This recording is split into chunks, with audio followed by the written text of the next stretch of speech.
केवल एक परमात्मा में श्रद्धा और समर्पण का संदेश देने वाली गीता सबको पवित्र करने का खुला आमंत्रण देती है। सृष्टि में कहीं भी रहने वाले अमीर अथवा गरीब, कुलीन तथा आदिवासी, पुण्यात्मा और पापी, स्त्री और पुरुष, सदाचारी एवं अत्यंत दुराचारी, सबका इसमें प्रवेश है। विशेषकर गीता पापियों के ही उद्धार का सुगम पथ बताती है। पुण्यात्मा तो भजते ही है। प्रस्तुत है उसी गीता की अद्वितीय व्याख्या यथार्थ गीता का कैसेट प्रसारण।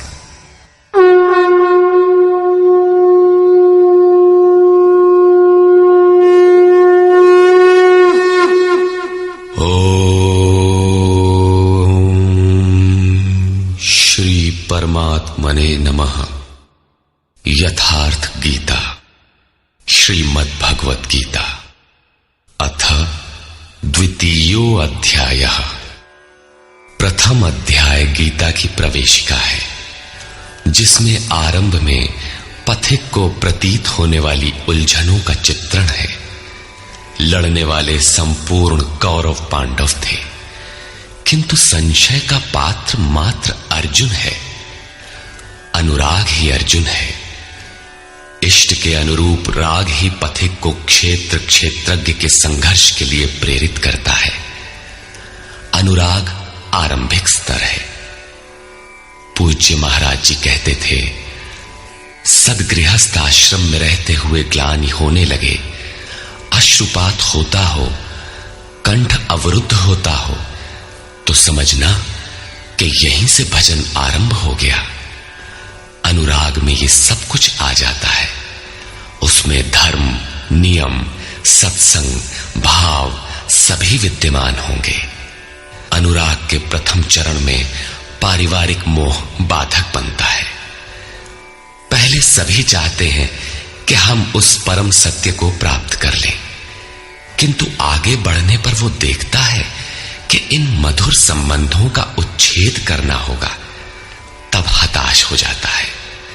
वो पहले से जो कुछ धर्म कर्म मानकर करता था, उतने में ही संतोष करने लगता है। अपने मोह की पुष्टि के लिए वो प्रचलित रूढ़ियों का प्रमाण भी प्रस्तुत करता है, जैसा अर्जुन ने किया कि कुल धर्म सनातन है। युद्ध से सनातन धर्म का लोप होगा, कुल क्षय होगा, स्वैराचार फैलेगा। ये अर्जुन का उत्तर नहीं था, बल्कि सद्गुरु के सान्निध्य से पूर्व की अपनाई गई एक कुरीति मात्र थी। इन्हीं कुरीतियों में फंसकर मनुष्य पृथक पृथक धर्म, अनेक संप्रदाय, छोटे बड़े गुट और असंख्य जातियों की रचना कर लेता है। कोई नाक दबाता है, कोई कान फाड़ता है। किसी के छूने से धर्म नष्ट होता है, तो कहीं रोटी पानी से धर्म नष्ट होता है। तो क्या अछूत या छूने वालों का दोष है? कदापि नहीं। दोष हमारे भ्रमदाताओं का है। धर्म के नाम पर हम कुरीति के शिकार हैं, इसलिए दोष हमारा है। महात्मा बुद्ध के समय में केश कंबल एक संप्रदाय था, जिसमें केश को बढ़ाकर कंबल की तरह प्रयोग करने को पूर्णता का मानदंड माना जाता था। कोई गोव्रतिक गाय की भांति रहने वाला था, तो कोई कुक्कुरव्रतिक कुत्ते की तरह खाने पीने रहने वाला था।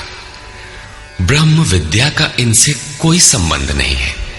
संप्रदाय और कुरीतियां पहले भी थीं, आज भी हैं।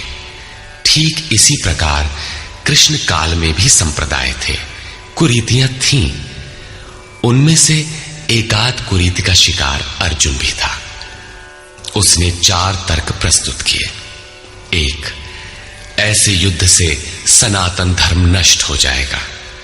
2, वर्ण संकर पैदा होगा। 3, पिंडोदक क्रिया लोप होगी।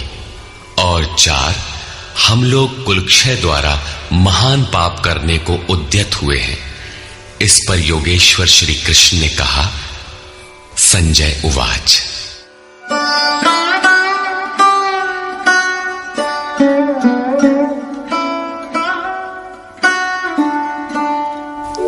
तथा कृपयाविष्टम् अश्रुपूर्णाकुलेक्षणम् विषीदन्तमिदं वाक्यम् उवाच मधुसूदनः।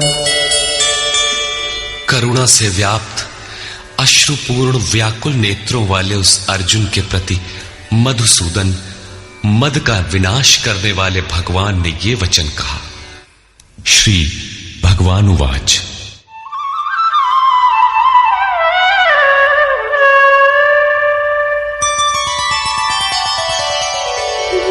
कुतस्त्वाकश्मलमिदं विषमे समुपस्थितम् अनार्यजुष्टमस्वर्ग्यम् अकीर्तिकरमर्जुन।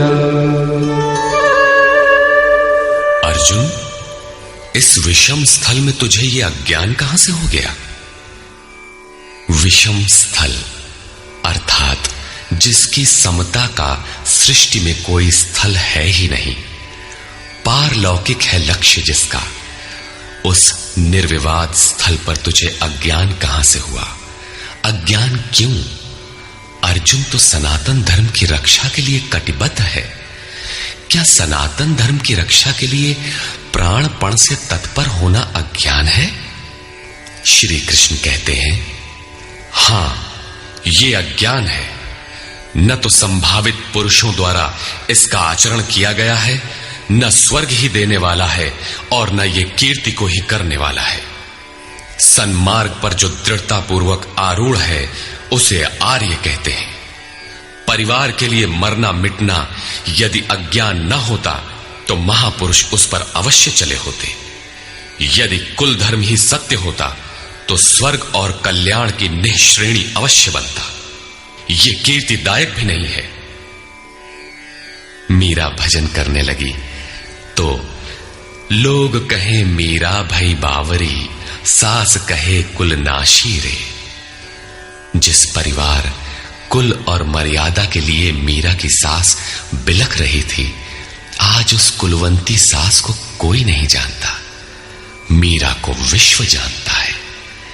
ठीक इसी प्रकार परिवार के लिए जो परेशान हैं, उनकी भी कीर्ति कब तक रहेगी? जिसमें कीर्ति नहीं, कल्याण नहीं, श्रेष्ठ पुरुषों ने भूल कर भी जिसका आचरण नहीं किया, तो सिद्ध है कि वो अज्ञान है। अतः क्लैब्यमास्मगमः पार्थ नैतत्त्वय्युपपद्यते क्षुद्रं हृदय दौर्बल्यं त्यक्त्वोत्तिष्ठ परन्तप। अर्जुन, नपुंसकता को मत प्राप्त हो। क्या अर्जुन नपुंसक था?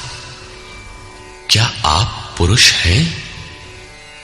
नपुंसक वो है जो पौरुष से हीन हो।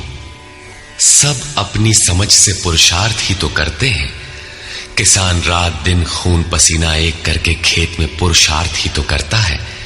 कोई व्यापार में पुरुषार्थ समझता है तो कोई पद का दुरुपयोग करके पुरुषार्थी बनता है। जीवन भर पुरुषार्थ करने पर भी खाली हाथ जाना पड़ता है। स्पष्ट है कि ये पुरुषार्थ नहीं है। शुद्ध पुरुषार्थ है आत्मदर्शन।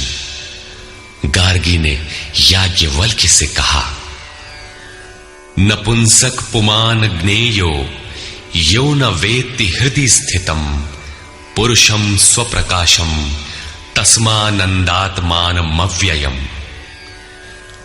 वो पुरुष होते हुए भी नपुंसक है जो हृदयस्थ आत्मा को नहीं पहचानता। वो आत्मा ही पुरुष स्वरूप स्वयं प्रकाश, उत्तम आनंद युक्त और अव्यक्त है। उसे पाने का प्रयास ही पौरुष है। अर्जुन, तू नपुंसकता को न प्राप्त हो, ये तेरे योग्य नहीं है। हे परम तप, हृदय की इस क्षुद्र दुर्बलता को त्याग कर युद्ध के लिए खड़ा हो। इस पर अर्जुन ने तीसरा प्रश्न प्रस्तुत किया। अर्जुन उवाच।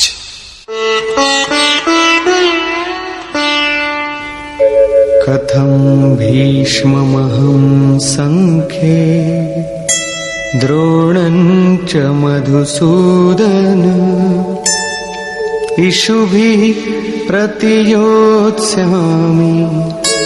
पूजार्हावरिसूदन।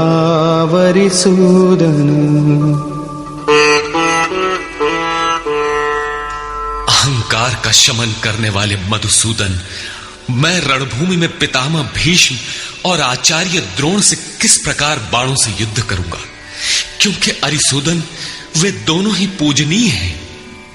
द्वैत ही द्रोण है। प्रभु अलग है, हम अलग हैं। द्वैत का यह भान ही प्राप्ति की प्रेरणा का आरंभिक स्रोत है।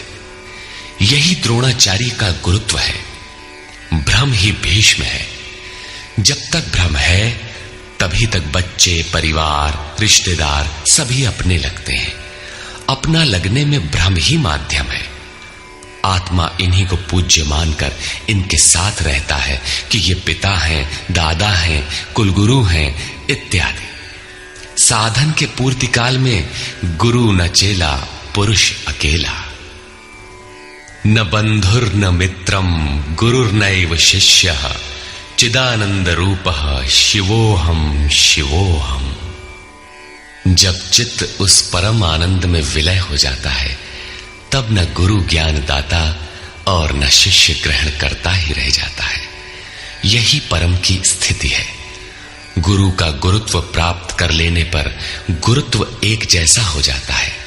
श्री कृष्ण कहते हैं, अर्जुन तुम मुझ में निवास करेगा। जैसे श्री कृष्ण वैसा ही अर्जुन, और ठीक वैसा ही प्राप्ति वाला महापुरुष हो जाता है। ऐसी अवस्था में गुरु का भी विलय हो जाता है। गुरुत्व हृदय में प्रवाहित हो जाता है। अर्जुन गुरु पद की ढाल बनाकर इस संघर्ष में प्रवृत्त होने से कतराना चाहता है। वो कहता है,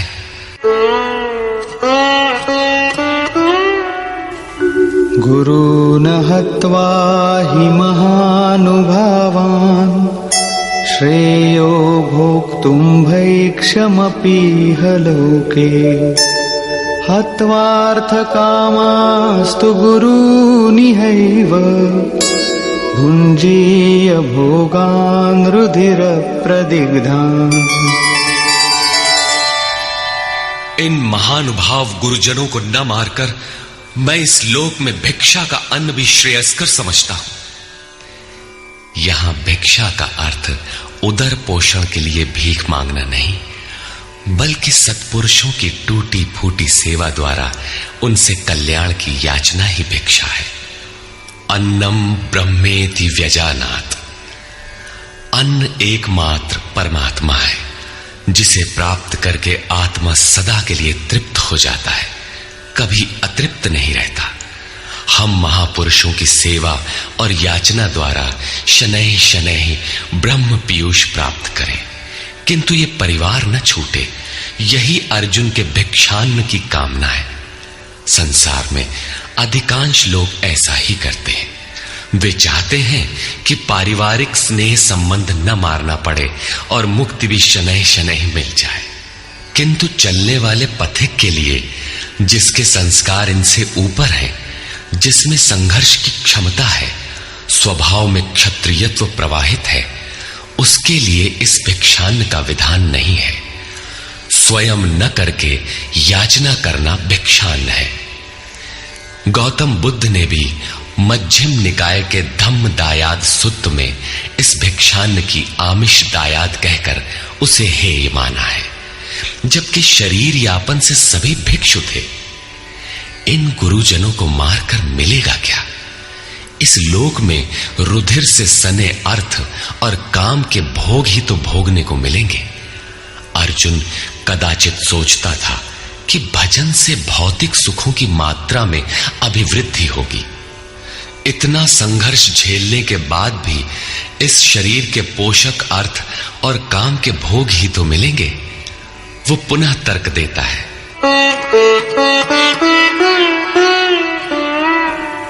न चैतद्विद्मः कतरन्नो गरीयो यद्वा जयेम यदि वा नो जयेयुः यानेव हत्वा न जिजीविषामः तेव स्थिताः प्रमुखे धार्तराष्ट्राः।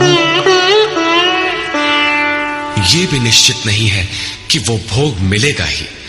ये भी हम नहीं जानते कि हमारे लिए क्या करना श्रेयस्कर है, क्योंकि जो कुछ हमने कहा वो अज्ञान प्रमाणित हो गया। ये भी ज्ञात नहीं है कि हम जीतेंगे अथवा वे ही जीतेंगे। जिन्हें मारकर हम जीना भी नहीं चाहते, वे ही धृतराष्ट्र के पुत्र हमारे सामने खड़े हैं।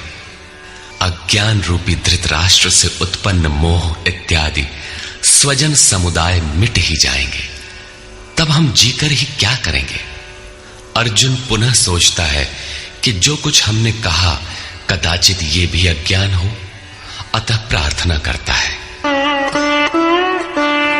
कार्पण्यदोषोपहतः स्वभावः पृच्छामि त्वां धर्मसम्मूढचेताः यच्छ्रेयस्यान्निश्चितं ब्रूहि तन्मे शिष्यस्तेऽहं शाधि मां त्वां प्रपन्नम्। कायरता के दोष से नष्ट स्वभाव वाला, धर्म के विषय में सर्वथा मोहित चित्त हुआ मैं आपसे पूछता हूं, जो कुछ निश्चित परम कल्याणकारी हो वो साधन मेरे लिए कहिए। यहां अर्जुन ने पूर्ण समर्पण कर दिया। अभी तक वो श्री कृष्ण को अपने स्तर का ही समझता था, अनेक विद्याओं में अपने को कुछ आगे ही मानता था। यहां उसने अपनी बागडोर श्री कृष्ण को वस्तुतः सौंप दी। सद्गुरु पूर्ति पर्यंत हृदय में रहकर साधक के साथ चलते हैं। यदि वे साथ न रहे तो साधक पार न हो। युवा कन्या के परिवार वाले जिस प्रकार शादी विवाह तक उसको संयम की शिक्षा देते हुए संभाल ले जाते हैं, ठीक उसी प्रकार सद्गुरु अपने शिष्य की अंतरात्मा से रथी होकर उसे प्रकृति की घाटियों से निकालकर पार कर देते हैं। अर्जुन निवेदन करता है कि भगवान, एक बात और है। नहि प्रपश्यामि ममापनुद्यात् यच्छोकमुच्छोषणमिन्द्रियाणाम् अवाप्य भूमावसपत्नमृद्धम् राज्यं सुराणामपि चाधिपत्यम्। भूमि पर निष्कंटक धन धान्य संपन्न राज्य को और देवताओं के स्वामीपन इंद्र पद को पाकर भी मैं उस उपाय को नहीं देखता जो मेरी इंद्रियों को सुखाने वाले शोक को दूर कर सके।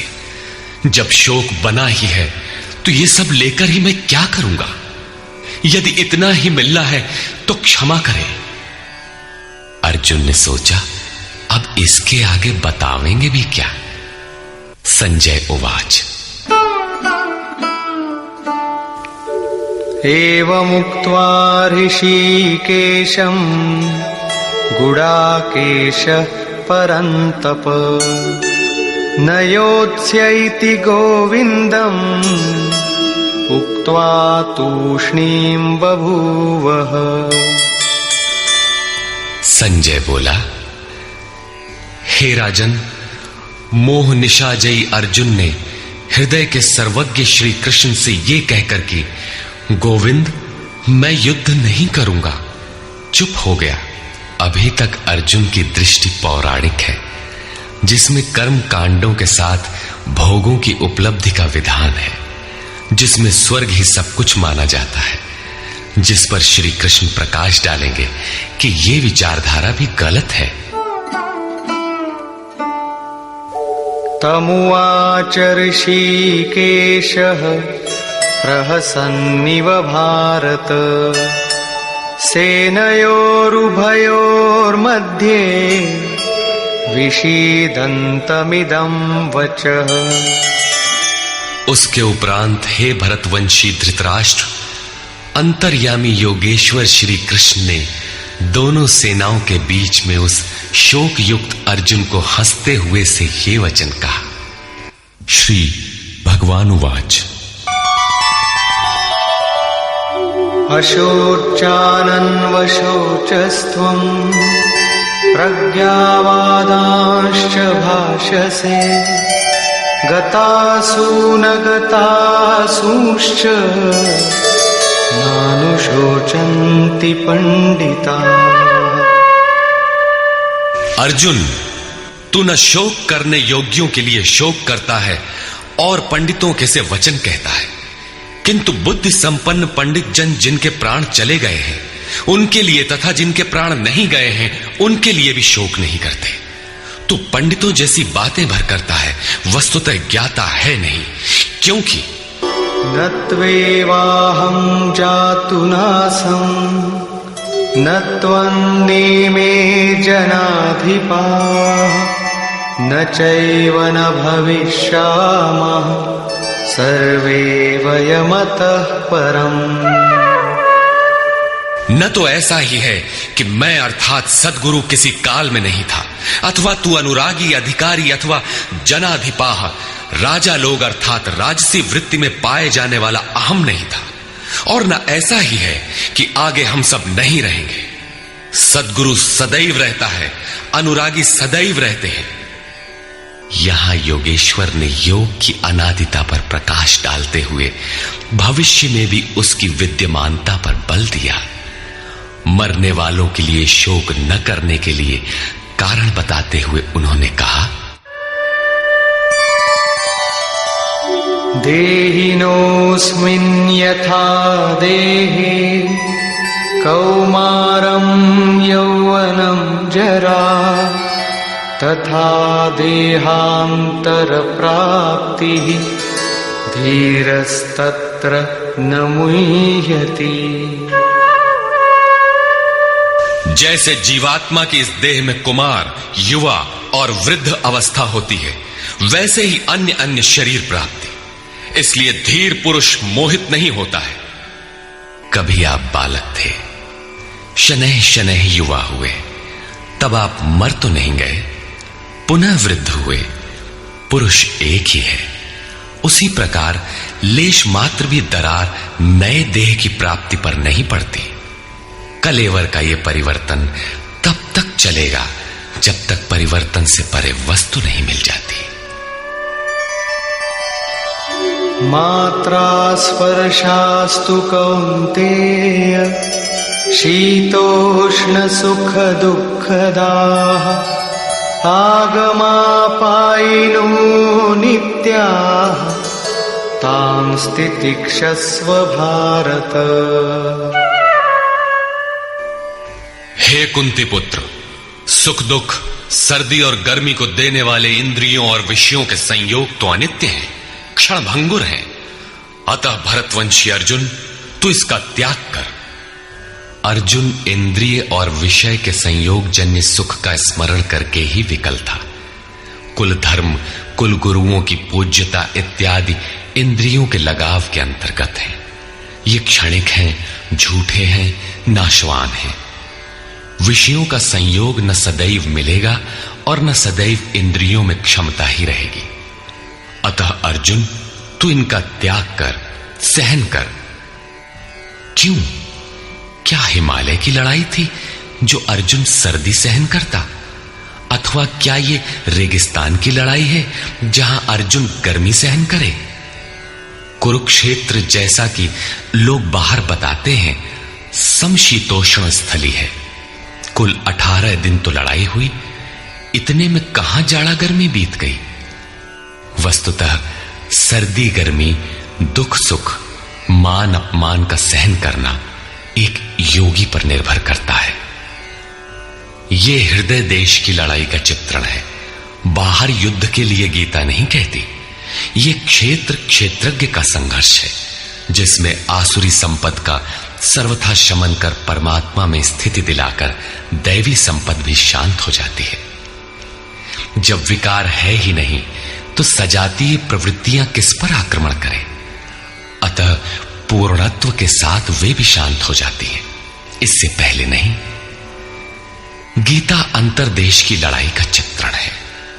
इस त्याग से मिलेगा क्या, इससे लाभ क्या है, इस पर श्री कृष्ण कहते हैं,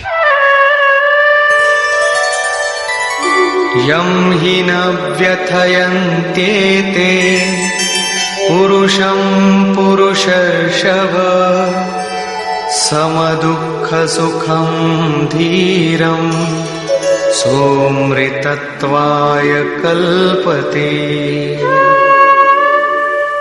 क्योंकि हे पुरुष श्रेष्ठ, दुख सुख को समान समझने वाले जिस धीर पुरुष को इंद्रियों और विषयों के संयोग व्यथित नहीं कर पाते, वो मृत्यु से परे अमृत तत्व की प्राप्ति के योग्य हो जाता है। यहां श्री कृष्ण ने एक उपलब्धि अमृत की चर्चा की। अर्जुन सोचता था कि युद्ध के परिणाम में स्वर्ग मिलेगा या पृथ्वी, किंतु श्री कृष्ण कहते हैं कि न स्वर्ग मिलेगा और न पृथ्वी, बल्कि अमृत मिलेगा। अमृत क्या है? नासतो विद्यते भावो ना भावो विद्यते सतः उभयोरपि दृष्टोऽन्तः त्वनयोस्तत्त्वदर्शिभिः। अर्जुन, असत वस्तु का अस्तित्व नहीं है, वो है ही नहीं, उसे रोका नहीं जा सकता, और सत्य का तीनों काल में अभाव नहीं है, उसे मिटाया नहीं जा सकता। अर्जुन ने पूछा, क्या भगवान होने के नाते आप कहते हैं? श्री कृष्ण ने बताया, मैं तो कहता ही हूं। इन दोनों का यह अंतर हमारे साथ साथ तत्वदर्शियों द्वारा भी देखा गया है। श्री कृष्ण ने वही सत्य दोहराया जो तत्वदर्शियों ने कभी देख लिया था। श्री कृष्ण भी एक तत्वदर्शी महापुरुष थे।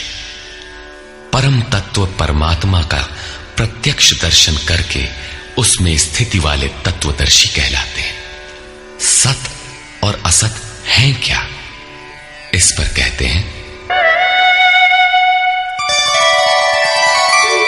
अविनाशी तु तद्विद्धि येन सर्वमिदं ततं विनाशमव्ययस्यास्य न कश्चित् कर्तुमर्हति। नाश रहित तो वो है जिससे ये संपूर्ण जगत व्याप्त है। इस अव्ययस्य अविनाशी का विनाश करने में कोई समर्थ नहीं है। किंतु इस अविनाशी अमृत का नाम क्या है, वो है कौन? अन्तवन्त इमे देहा नित्यस्योक्ताः शरीरिणः अनाशिनो प्रमेयस्य तस्माद्युध्यस्व भारत। अविनाशी अप्रमेय नित्य स्वरूप आत्मा के ये सभी शरीर नाशवान कहे गए हैं। इसलिए भरतवंशी अर्जुन, तू युद्ध कर। आत्मा ही अमृत है, आत्मा ही अविनाशी है जिसका तीनों कालों में नाश नहीं होता। आत्मा ही सत है, शरीर नाशवान है, यही असत है जिसका तीनों कालों में अस्तित्व नहीं है। शरीर नाशवान है, इसलिए तू युद्ध कर। इस आदेश से यह स्पष्ट नहीं होता कि अर्जुन केवल कौरवों को मारे। पांडव पक्ष में भी तो शरीर ही खड़े थे। क्या पांडव के शरीर अविनाशी थे? यदि शरीर नाशवान है तो श्री कृष्ण किसकी रक्षा में खड़े थे? क्या अर्जुन कोई शरीरधारी था? शरीर जो असत है, जिसका अस्तित्व नहीं है, जिसे रोका नहीं जा सकता, क्या श्री कृष्ण उस शरीर की रक्षा में खड़े हैं? यदि ऐसा है तो वे भी अविवेकी और मूढ़ हैं, क्योंकि आगे श्री कृष्ण स्वयं कहते हैं कि जो केवल शरीर के लिए ही पचता है, श्रम करता है, वो अविवेकी और मूढ़ बुद्धि है। वो पापायु पुरुष व्यर्थ ही जीता है। अंततः अर्जुन कौन था? वस्तुतः अनुराग ही अर्जुन है। अनुरागी के लिए इष्ट सदैव रथी बनकर साथ में रहते हैं, सखा की भांति उसका मार्गदर्शन करते हैं। आप शरीर नहीं है। शरीर तो आवरण है, रहने का मकान है। उसमें रहने वाला अनुराग पूरित आत्मा है। भौतिक युद्ध, मारने काटने से शरीरों का अंत नहीं होता। यह शरीर छूटेगा तो आत्मा दूसरा शरीर धारण कर लेगा। इसी संदर्भ में श्री कृष्ण कह चुके हैं कि जिस प्रकार बाल्यकाल से युवा या वृद्धावस्था आती है, उसी प्रकार देहांतर की प्राप्ति होती है। शरीर काटेंगे तो जीवात्मा नया वस्त्र बदल लेगा। शरीर संस्कारों के आश्रित है और संस्कार मन पर आधारित है। मन एव मनुष्याणाम कारणम बंध मोक्षयोः। मन का सर्वथा निरोध होना, अचल स्थिर ठहरना और अंतिम संस्कार का विलय एक ही क्रिया है। संस्कारों की सतह का टूट जाना ही शरीरों का अंत है। इसे तोड़ने के लिए आपको आराधना करनी होगी, जिसे श्री कृष्ण ने कर्म या निष्काम कर्मयोग की संज्ञा दी है। कृष्ण ने स्थान स्थान पर अर्जुन को युद्ध की प्रेरणा दी, किंतु एक भी श्लोक ऐसा नहीं है जो भौतिक युद्ध या मारकाट का समर्थन करता हो। यह युद्ध सजातीय विजातीय प्रवृत्तियों का है, अंतर्देश में है।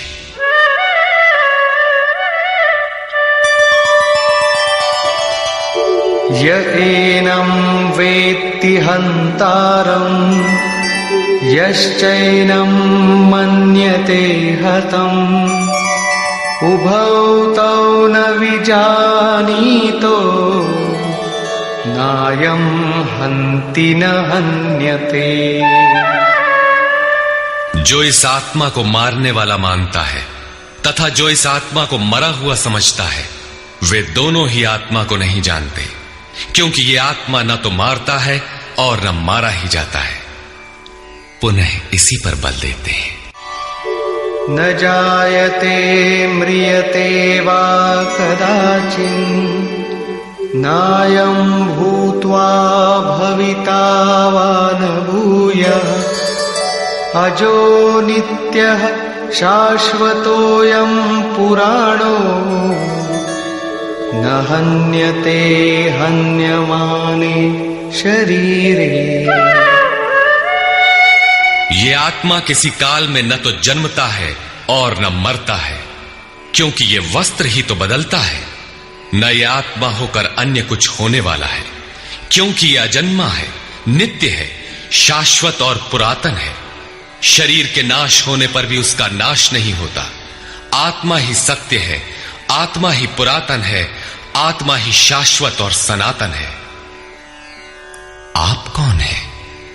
सनातन धर्म के अनुयायी। सनातन कौन है? आत्मा। आप आत्मा के अनुयायी हैं।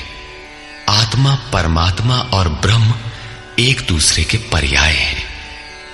आप कौन है? शाश्वत धर्म के उपासक। शाश्वत कौन है? आत्मा। अर्थात हम आप आत्मा के उपासक हैं। यदि आप आत्मिक पथ को नहीं जानते तो आपके पास शाश्वत सनातन नाम की कोई वस्तु नहीं है। उसके लिए आप आहें भरते हैं तो प्रत्याशी अवश्य है, किंतु सनातन धर्मी नहीं है। सनातन धर्म के नाम पर किसी कुरीति के शिकार हैं। देश विदेश में मानव मात्र में आत्मा एक ही जैसा है। इसलिए विश्व में कहीं भी कोई आत्मा की स्थिति दिलाने वाली क्रिया जानता है और उस पर चलने के लिए प्रयत्नशील है, तो वो सनातन धर्मी है। चाहे वो अपने को ईसाई, मुसलमान, यहूदी या कुछ भी क्यों न कह ले। वेदा विनाशिनं नित्यं य एनमजमव्ययम् कथं स पुरुषः पार्थ कं घातयति हन्तिकम्। पार्थिव शरीर को रथ बनाकर ब्रह्म रूपी लक्ष्य पर अचूक निशाना लगाने वाला पृथा पुत्र अर्जुन, जो पुरुष इस आत्मा को नाश रहित, नित्य, अजन्मा और अव्यक्त जानता है, वो पुरुष कैसे किसी को मरवाता है और कैसे किसी को मारता है। अविनाशी का विनाश असंभव है। अजन्मा जन्म नहीं लेता, अतः शरीर के लिए शोक नहीं करना चाहिए। इसी को उदाहरण से स्पष्ट करते हैं।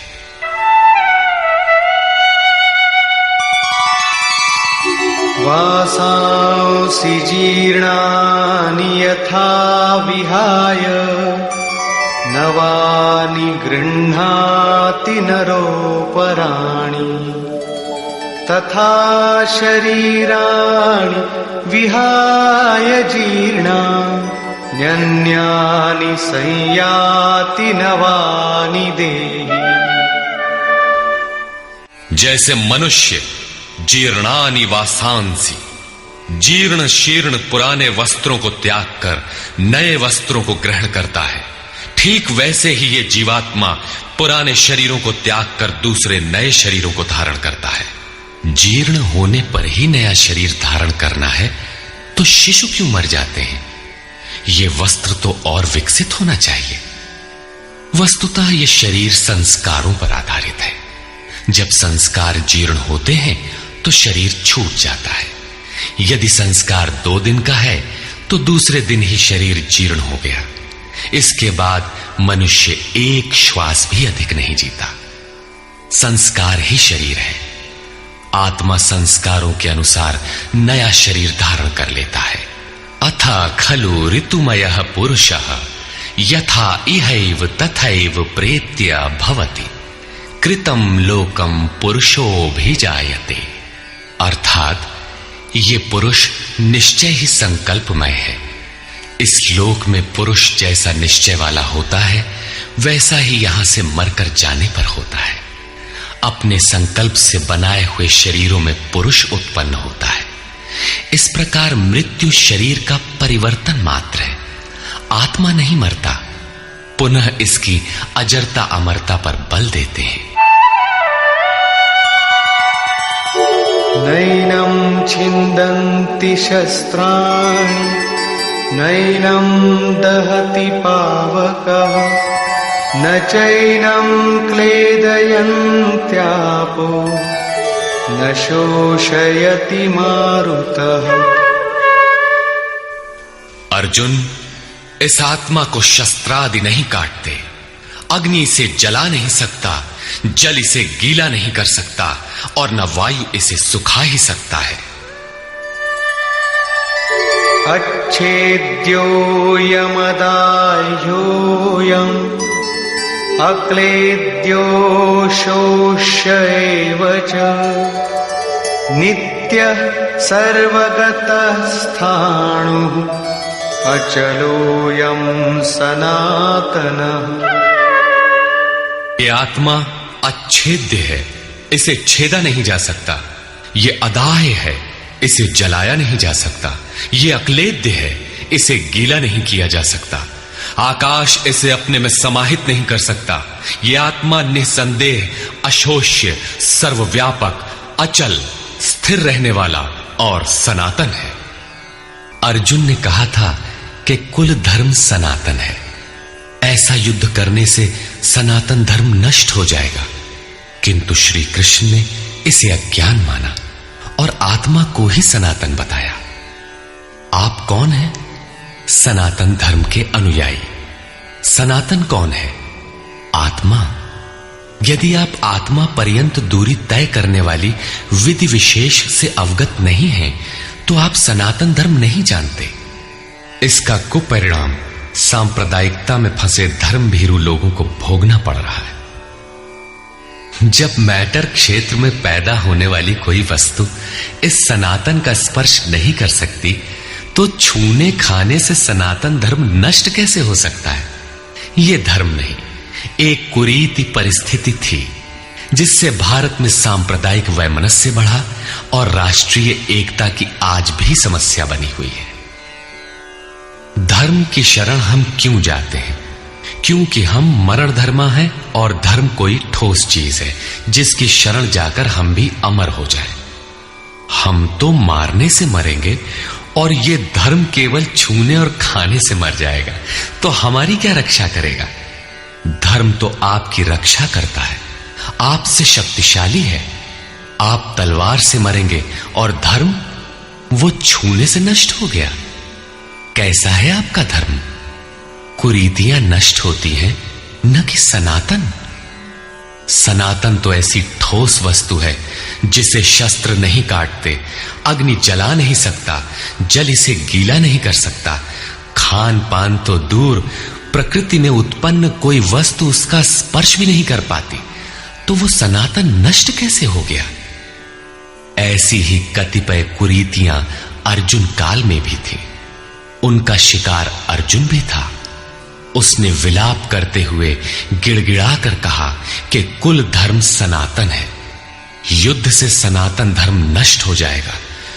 कुल धर्म नष्ट होने से हम अनंत काल तक नरक में चले जाएंगे। किंतु श्री कृष्ण ने कहा, तुझे ये अज्ञान कहां से उत्पन्न हो गया? सिद्ध है कि वो कोई कुरीति थी। तभी तो श्री कृष्ण ने उसका निराकरण किया और बताया कि आत्मा ही सनातन है। यदि आप आत्मिक पथ नहीं जानते तो सनातन धर्म में आपका अभी तक प्रवेश नहीं हुआ है। जब यह सनातन शाश्वत आत्मा सबके अंदर व्याप्त है तो खोजा किसे जाए? इस पर श्री कृष्ण कहते हैं, अव्यक्तोऽयमचिन्त्योऽयम् अविकार्योऽयमुच्यते तस्मादेवं विदित्वैनं नानुशोचितुमर्हसि। ये आत्मा अव्यक्त अर्थात इंद्रियों का विषय नहीं है। इंद्रियों के द्वारा इसे समझा नहीं जा सकता। जब तक इंद्रियों और विषयों का संयोग है तब तक आत्मा तो है, किंतु उसे समझा नहीं जा सकता। वो अचिंत्य है। जब तक चित्त और चित्त की लहर है तब तक वो शाश्वत है तो, किंतु हमारे दर्शन, उपभोग और प्रवेश के लिए नहीं है। अतः चित्त का निरोध करें। पीछे श्री कृष्ण बता आए हैं कि असत वस्तु का अस्तित्व नहीं है और सत का तीनों कालों में अभाव नहीं है। वो सत है आत्मा। आत्मा ही अपरिवर्तनशील, शाश्वत, सनातन और अव्यक्त है। तत्वदर्शियों ने आत्मा को इन विशेष गुणधर्मों से युक्त देखा। न 10 भाषाओं के ज्ञाता ने देखा, न किसी समृद्धशाली ने देखा, बल्कि तत्वदर्शियों ने देखा। श्री कृष्ण ने आगे बताया कि तत्व है परमात्मा। मन के निरोध काल में साधक उसका दर्शन और उसमें प्रवेश पाता है। प्राप्ति काल में भगवान मिलते हैं और दूसरे ही क्षण वो अपने आत्मा को ईश्वरीय गुण धर्मों से विभूषित देखता है। वो देखता है कि आत्मा ही सत्य, सनातन और परिपूर्ण है। ये आत्मा अचिंत्य है। ये विकार रहित अर्थात न बदलने वाला कहा जाता है। अतः अर्जुन, आत्मा को ऐसा जानकर तू शोक करने योग्य नहीं है। अब श्री कृष्ण अर्जुन के विचारों में विरोधाभास दिखाते हैं, जो सामान्य तर्क है। अथ चैनं नित्यजातं नित्यं वा मन्यसे मृतं तथापि त्वं महाबाहो नैवं शोचितुमर्हसि। यदि तू इसे सदैव जन्मने वाला और सदा मरने वाला माने तब भी तुझे शोक नहीं करना चाहिए, क्योंकि जातस्य हि ध्रुवो मृत्युः ध्रुवं जन्म मृतस्य च तस्मादपरिहार्येऽर्थे न त्वं शोचितुमर्हसि।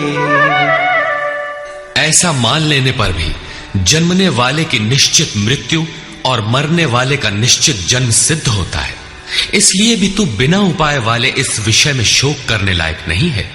जिसका कोई इलाज नहीं, उसके लिए शोक करना एक अन्य दुख को आमंत्रित करना है। अव्यक्त व्यक्तादीनि भूतानि व्यक्तमध्यानि भारत अव्यक्तनिधनान्येव तत्र का परिदेवना।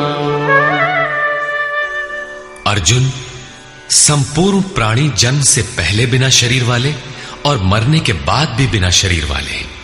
जन्म के पूर्व और पश्चात भी दिखाई नहीं पड़ते, केवल जन्म मृत्यु के बीच में ही शरीर धारण किए हुए दिखाई देते हैं। अतः इस परिवर्तन के लिए व्यर्थ की चिंता क्यों करते हो? इस आत्मा को देखता कौन है? इस पर कहते हैं, आश्चर्यवत् पश्यति कश्चिदेनम् आश्चर्यवद् वदति तथैव चान्यः आश्चर्यवच्चैनमन्यः शृणोति श्रुत्वाप्येनं वेद न चैव कश्चित्। पहले श्री कृष्ण ने कहा था कि इस आत्मा को तत्वदर्शियों ने देखा है। अब तत्व दर्शन की दुर्लभता पर प्रकाश डालते हैं कि कोई विरला महापुरुष ही इस आत्मा को आश्चर्य की तरह देखता है, सुनता नहीं प्रत्यक्ष देखता है। और वैसे ही दूसरा कोई महापुरुष ही आश्चर्य की तरह इसके तत्व को कहता है। जिसने देखा है वही यथार्थ कह सकता है। दूसरा कोई विरला साधक इसे आश्चर्य की भांति सुनता है। सब सुनते भी नहीं, क्योंकि ये अधिकारी के लिए ही है। हे अर्जुन, कोई कोई तो सुनकर भी इस आत्मा को नहीं जान पाते, क्योंकि साधन पार नहीं लगता। आप लाख ज्ञान की बातें सुने, समझें, बाल की खाल निकाल कर समझें, लालायित भी रहें, किंतु मोह बड़ा प्रबल है। थोड़ी देर बाद ही आप अपनी सांसारिक व्यवस्थाओं में लिप्त मिलेंगे। अंत में श्री कृष्ण निर्णय देते हैं, देहि नित्यमवध्योऽयं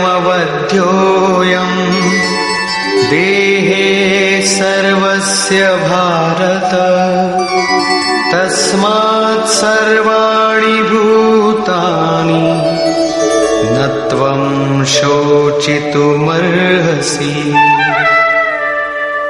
अर्जुन, ये आत्मा सबके शरीर में सदैव अवध्य है, अकाट्य है।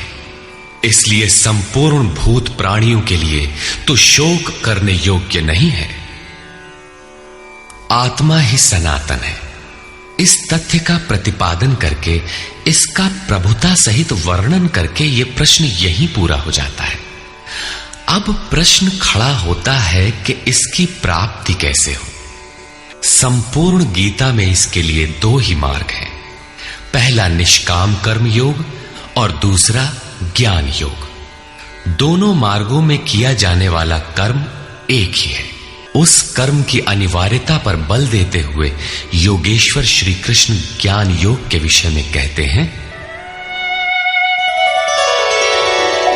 स्वधर्ममपि चावेक्ष्य न विकम्पितुमर्हसि धर्म्याद्धियुद्धात् श्रेयोऽन्यत् क्षत्रियस्य न विद्यते। अर्जुन, स्वधर्म देखकर भी तू भय करने योग्य नहीं है, क्योंकि धर्म संयुक्त युद्ध से बढ़कर अन्य कोई परम कल्याणकारी मार्ग क्षत्रिय के लिए नहीं है। अभी तक तो आत्मा शाश्वत है, आत्मा सनातन है, वही एकमात्र धर्म है कहा गया है। अब ये स्वधर्म कैसा? धर्म तो एकमात्र आत्मा ही है, वो तो अचल स्थिर है, तो धर्माचरण क्या? किंतु इस आत्म पथ में प्रवृत्त होने की क्षमता हर व्यक्ति की अलग अलग होती है। स्वभाव से उत्पन्न इस क्षमता को स्वधर्म कहा गया है। इसी एक सनातन आत्मिक पथ पर चलने वाले साधकों को महापुरुष ने स्वभाव से उनकी क्षमता के अनुसार 4 श्रेणियों में बांटा: शूद्र, वैश्य, क्षत्रिय और ब्राह्मण। साधना की प्रारंभिक अवस्था में प्रत्येक साधक शूद्र अर्थात अल्पज्ञ होता है। घंटों भजन में बैठने पर वो 10 मिनट भी अपने पक्ष में नहीं पाता। वो प्रकृति के माया जाल को काट नहीं पाता। इस अवस्था में महापुरुष की सेवा से उसके स्वभाव में सद्गुण आते हैं। वो वैश्य श्रेणी का साधक बन जाता है। आत्मिक संपत्ति ही स्थिर संपत्ति है। इसका वो शनैः शनैः संग्रह और गोपालन अर्थात इंद्रियों की सुरक्षा करने में सक्षम हो जाता है। काम क्रोध इत्यादि से इंद्रियों की हिंसा होती है तथा विवेक वैराग्य से इनकी सुरक्षा होती है, किंतु प्रकृति को निर्बीज करने की क्षमता उसमें नहीं होती। क्रमशः उन्नति करते करते साधक के अंतःकरण में तीनों गुणों को काटने की क्षमता अर्थात क्षत्रियत्व आ जाता है। इसी स्तर पर प्रकृति और उसके विकारों को नाश करने की क्षमता आ जाती है। इसलिए युद्ध यहीं से आरंभ होता है। क्रमशः साधन करके साधक ब्राह्मणत्व की श्रेणी में बदल जाता है। इस समय मन का शमन, इंद्रियों का दमन, धारावाही चिंतन, सरलता, अनुभव, ज्ञान इत्यादि लक्षण साधक में स्वाभाविक प्रवाहित होते हैं।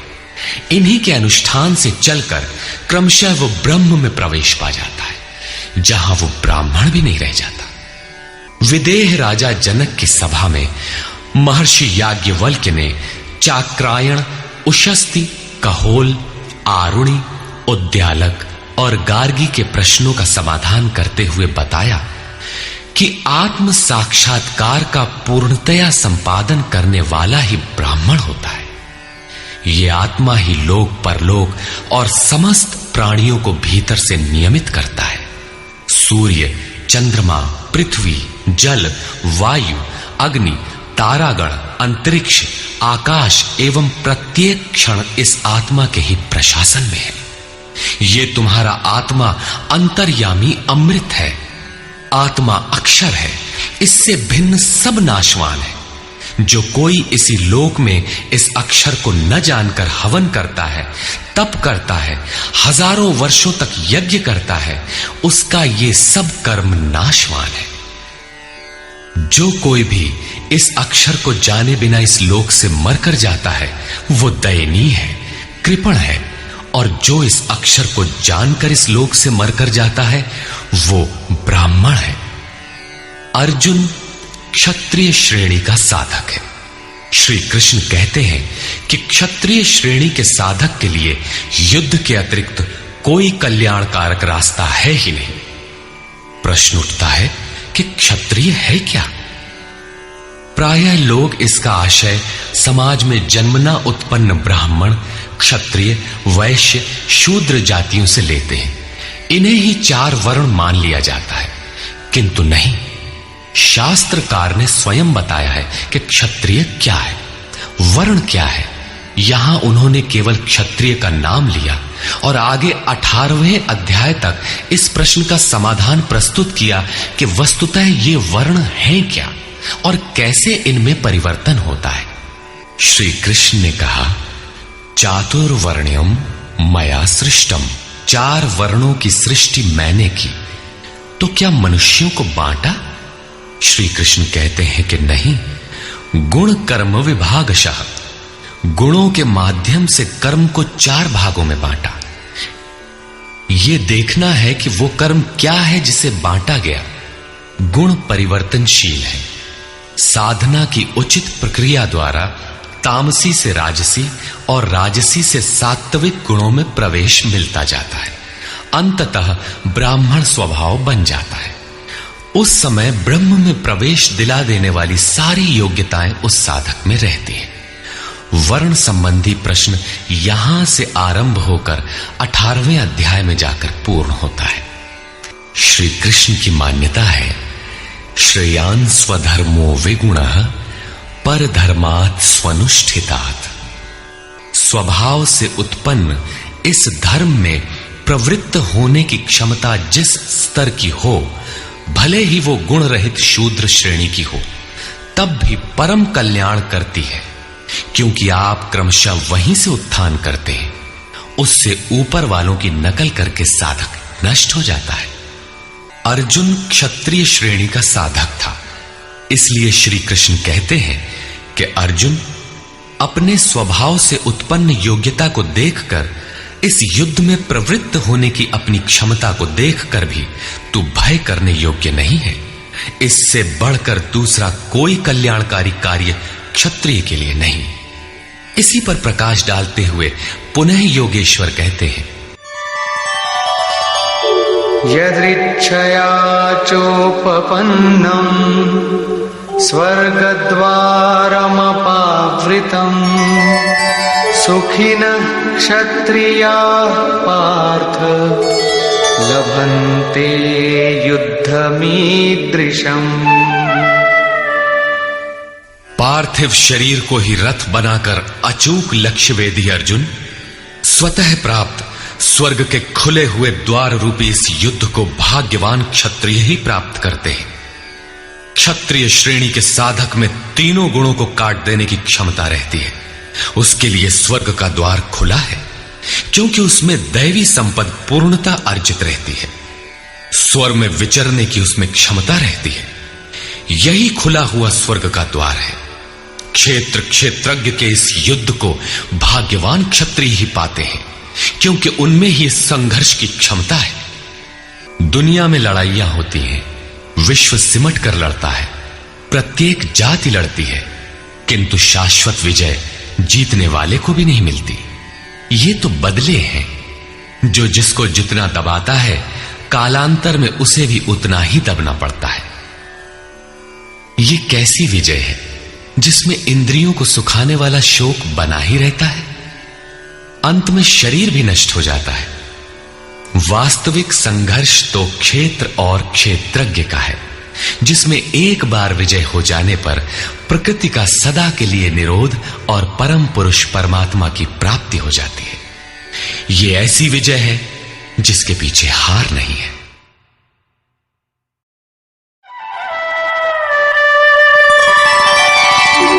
अथ चेत्त्वमिमं धर्म्यं संग्रामं न करिष्यसि ततः स्वधर्मं कीर्तिं च हित्वा पापमवाप्स्यसि।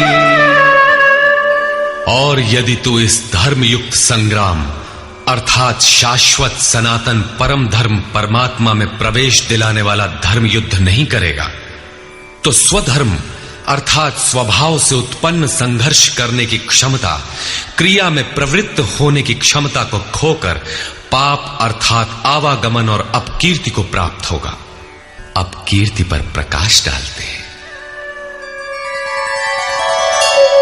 अकीर्तिं चापि भूतानि कथयिष्यन्ति ते व्ययाम् संभावितस्य चाकीर्ति मरणादतिरिच्यते।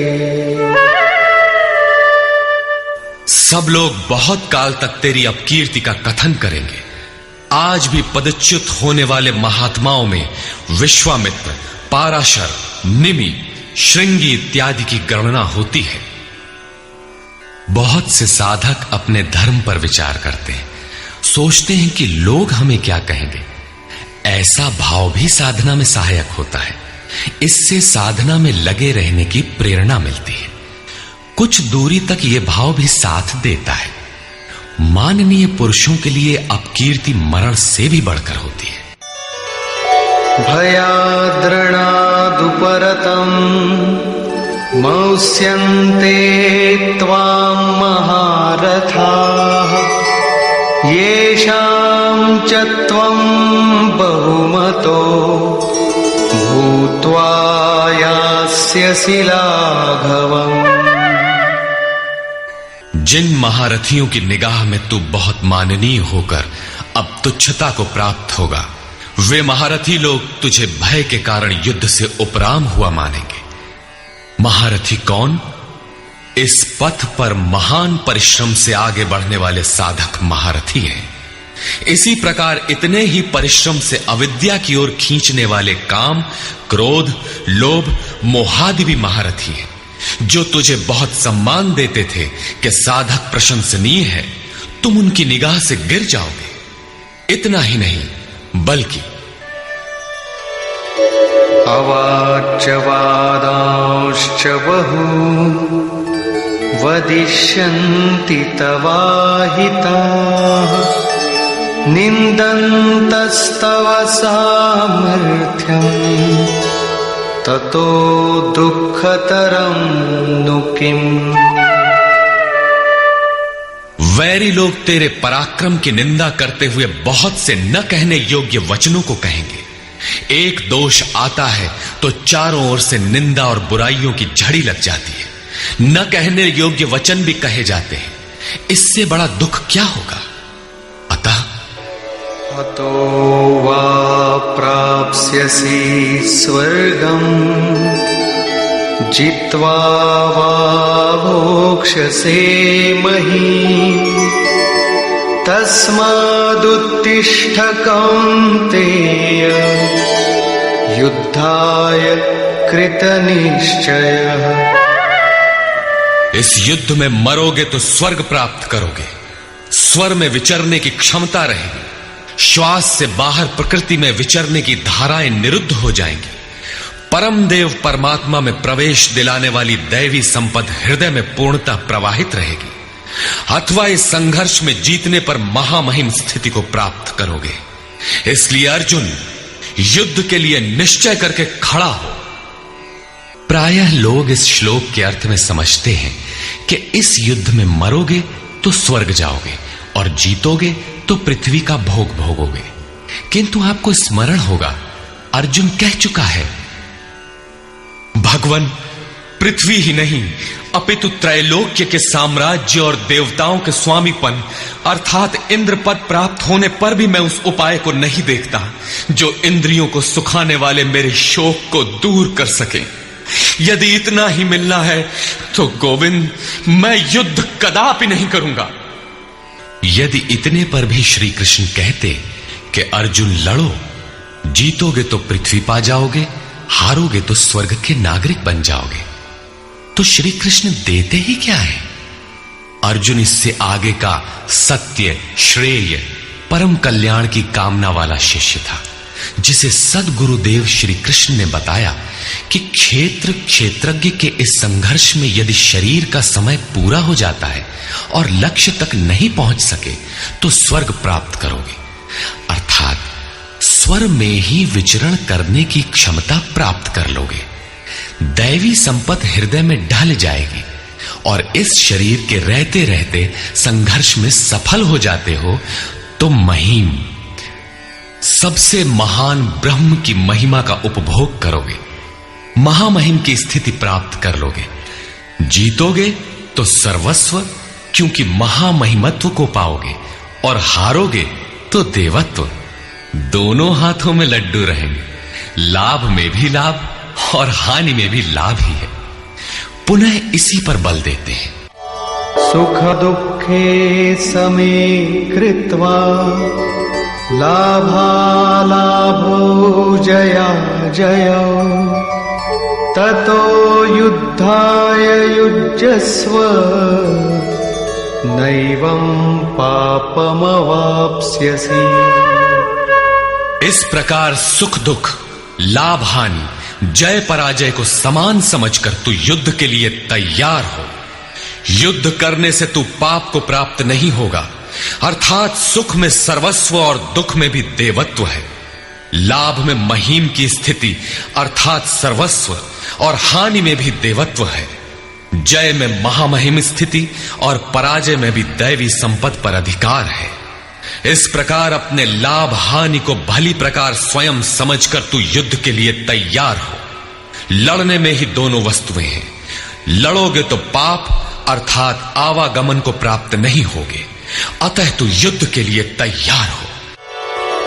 एषा ते विहिता सांख्ये बुद्धिर्योगे त्विमां शृणु बुद्धि बुद्ध्या युक्तो यया पार्थ कर्मबन्धं प्रहास्यसि।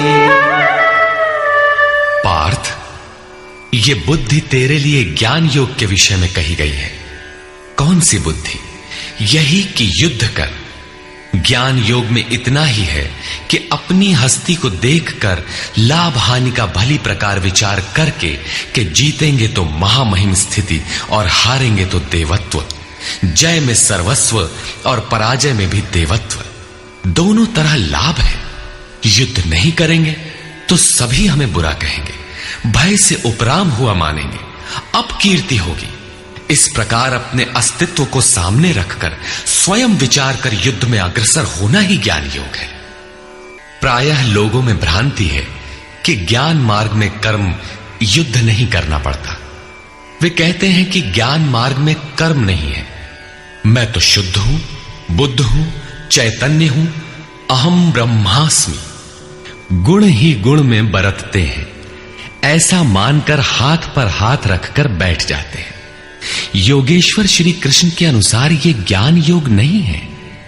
ज्ञान योग में भी वही कर्म करना है जो निष्काम कर्म योग में किया जाता है। दोनों में केवल बुद्धि का, दृष्टिकोण का अंतर है। ज्ञान मार्गी अपनी स्थिति समझकर अपने पर निर्भर होकर कर्म करता है, जबकि निष्काम कर्मयोगी इष्ट के आश्रित होकर कर्म करता है। करना दोनों मार्गों में है और वो कर्म भी एक ही है जिसे दोनों मार्गों में किया जाना है। केवल कर्म करने के दृष्टिकोण दो हैं। अर्जुन, इसी बुद्धि को अब तू कर्म योग के विषय में सुन, जिससे युक्त हुआ तू कर्मों के बंधन का अच्छी तरह नाश करेगा।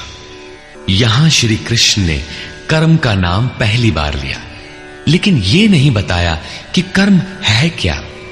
अब कर्म न बताकर पहले कर्म की विशेषताओं पर प्रकाश डालते हैं।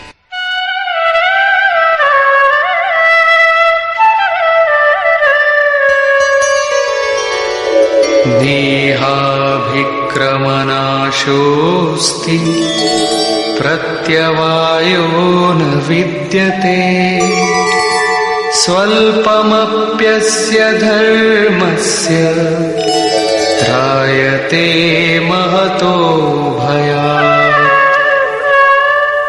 इस निष्काम कर्म योग में आरंभ का अर्थात बीज का नाश नहीं होता, सीमित फल रूपी दोष नहीं है। इसलिए इस निष्काम कर्म का, इस कर्म से संपादित धर्म का थोड़ा भी साधन जन्म मृत्यु रूपी महान भय से उद्धार कर देता है। आप इस कर्म को समझें और उस पर 2 कदम चल भर दें, जो सदगृहस्थ आश्रम में रहकर ही चला जा सकता है। साधक तो चलते ही हैं। बीज भर डाल दें तो अर्जुन, बीज का नाश नहीं होता। प्रकृति में कोई क्षमता नहीं, ऐसा कोई अस्त्र नहीं कि उस सत्य को मिटा दे। प्रकृति केवल आवरण डाल सकती है, कुछ देर कर सकती है, किंतु साधन के आरंभ को मिटा नहीं सकती। आगे श्री कृष्ण ने बताया कि सभी पापियों से भी बड़ा पापी ही क्यों न हो, ज्ञान रूपी नौका द्वारा निसंदेह पार हो जाएगा। ठीक उसी बात को यहां कहते हैं कि अर्जुन, निष्काम कर्म योग का बीजारोपण भर कर दें तो उस बीज का कभी नाश नहीं होता। विपरीत फल रूपी दोष भी इसमें नहीं होता कि आपको स्वर्ग, रिद्धियों या सिद्धियों तक पहुंचाकर छोड़ दे। आप ये साधन भले छोड़ दें, किंतु यह साधन आपका उद्धार करके ही छोड़ेगा। इस निष्काम कर्मयोग का थोड़ा सा भी साधन जन्म मृत्यु के महान भय से उद्धार कर देता है।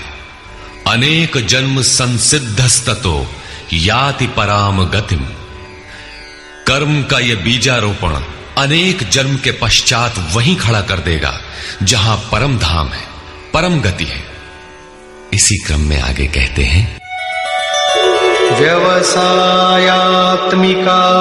बुद्धि एकेह कुरु नंदन बहुशाखा ह्यनन्ताश्च बुद्धयो व्यवसायिनाम्।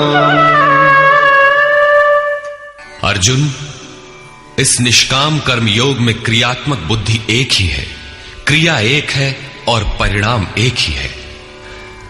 आत्मिक संपत्ति ही स्थिर संपत्ति है। इस संपत्ति को प्रकृति के द्वंद्व में शनैः शनैः अर्जित करना व्यवसाय है। यह व्यवसाय अथवा निश्चयात्मक क्रिया भी एक ही है। तब तो जो लोग बहुत सी क्रियाएं बताते हैं, क्या वे भजन नहीं करते? श्री कृष्ण कहते हैं, हां, वे भजन नहीं करते। उन पुरुषों की बुद्धि अनंत शाखाओं वाली होती है, इसलिए अनंत क्रियाओं का विस्तार कर लेते हैं।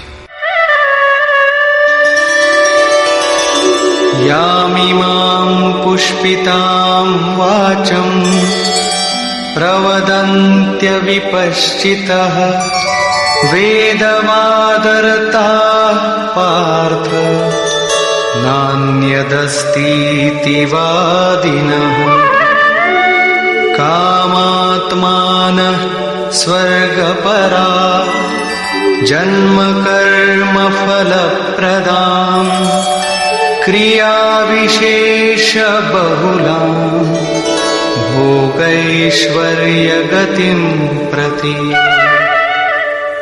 पार्थ, वे कामात्मानः, कामनाओं से युक्त, वेदवादरता, वेद के वाक्यों में अनुरक्त, स्वर्गपराः, स्वर्ग को ही परम लक्ष्य मानते हैं कि इसके आगे कुछ है ही नहीं। ऐसा कहने वाले अविवेकी जन जन्म मृत्यु रूपी फल देने वाली भोग और ऐश्वर्य की प्राप्ति के लिए बहुत सी क्रियाओं का विस्तार कर लेते हैं और दिखावटी शोभा युक्त वाणी में व्यक्त भी करते हैं। अर्थात अविवेकियों की बुद्धि अनंत भेदों वाली होती है। वे फल वाले वाक्य में ही अनुरक्त रहते हैं, वेद के वाक्यों को ही प्रमाण मानते हैं, स्वर्ग को ही श्रेष्ठ मानते हैं।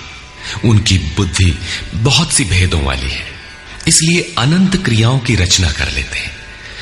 वे नाम तो परम तत्व परमात्मा का ही लेते हैं, किंतु उसकी ओट में अनंत क्रियाओं का विस्तार कर लेते हैं।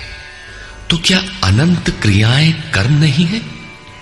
श्री कृष्ण कहते हैं, नहीं, अनंत क्रियाएं कर्म नहीं है। तो वो एक निश्चित क्रिया है क्या? श्री कृष्ण अभी ये नहीं बताते। अभी तो केवल इतना कहते हैं कि अविवेकियों की बुद्धि अनंत शाखाओं वाली होती है, इसलिए वे अनंत क्रियाओं का विस्तार कर लेते हैं। वे केवल विस्तार ही नहीं करते, अपितु आलंकारिक शैली में उसे व्यक्त भी करते हैं। उसका प्रभाव क्या होता है? भोगैश्वर्य प्रसक्तानां तया परितचेतसां व्यवसायात्मिका बुद्धि समाधौ न विधीयते।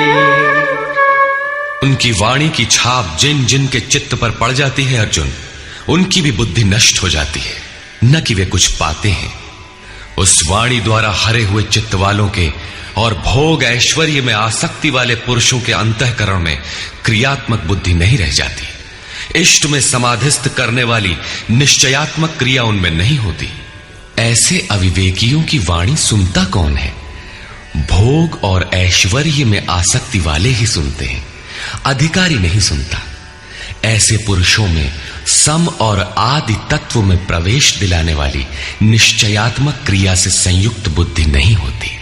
प्रश्न उठता है कि वेद वादरता, जो वेद के वचनों में अनुरक्त हैं, क्या वे भी भूल करते हैं? इस पर श्री कृष्ण कहते हैं,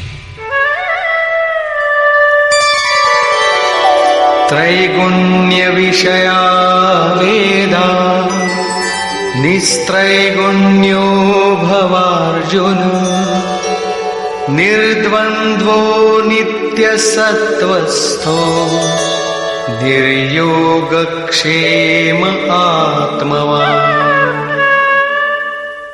अर्जुन, त्रैगुण्य विषया वेदा, वेद तीनों गुणों तक ही प्रकाश करते हैं, इसके आगे का हाल वे नहीं जानते।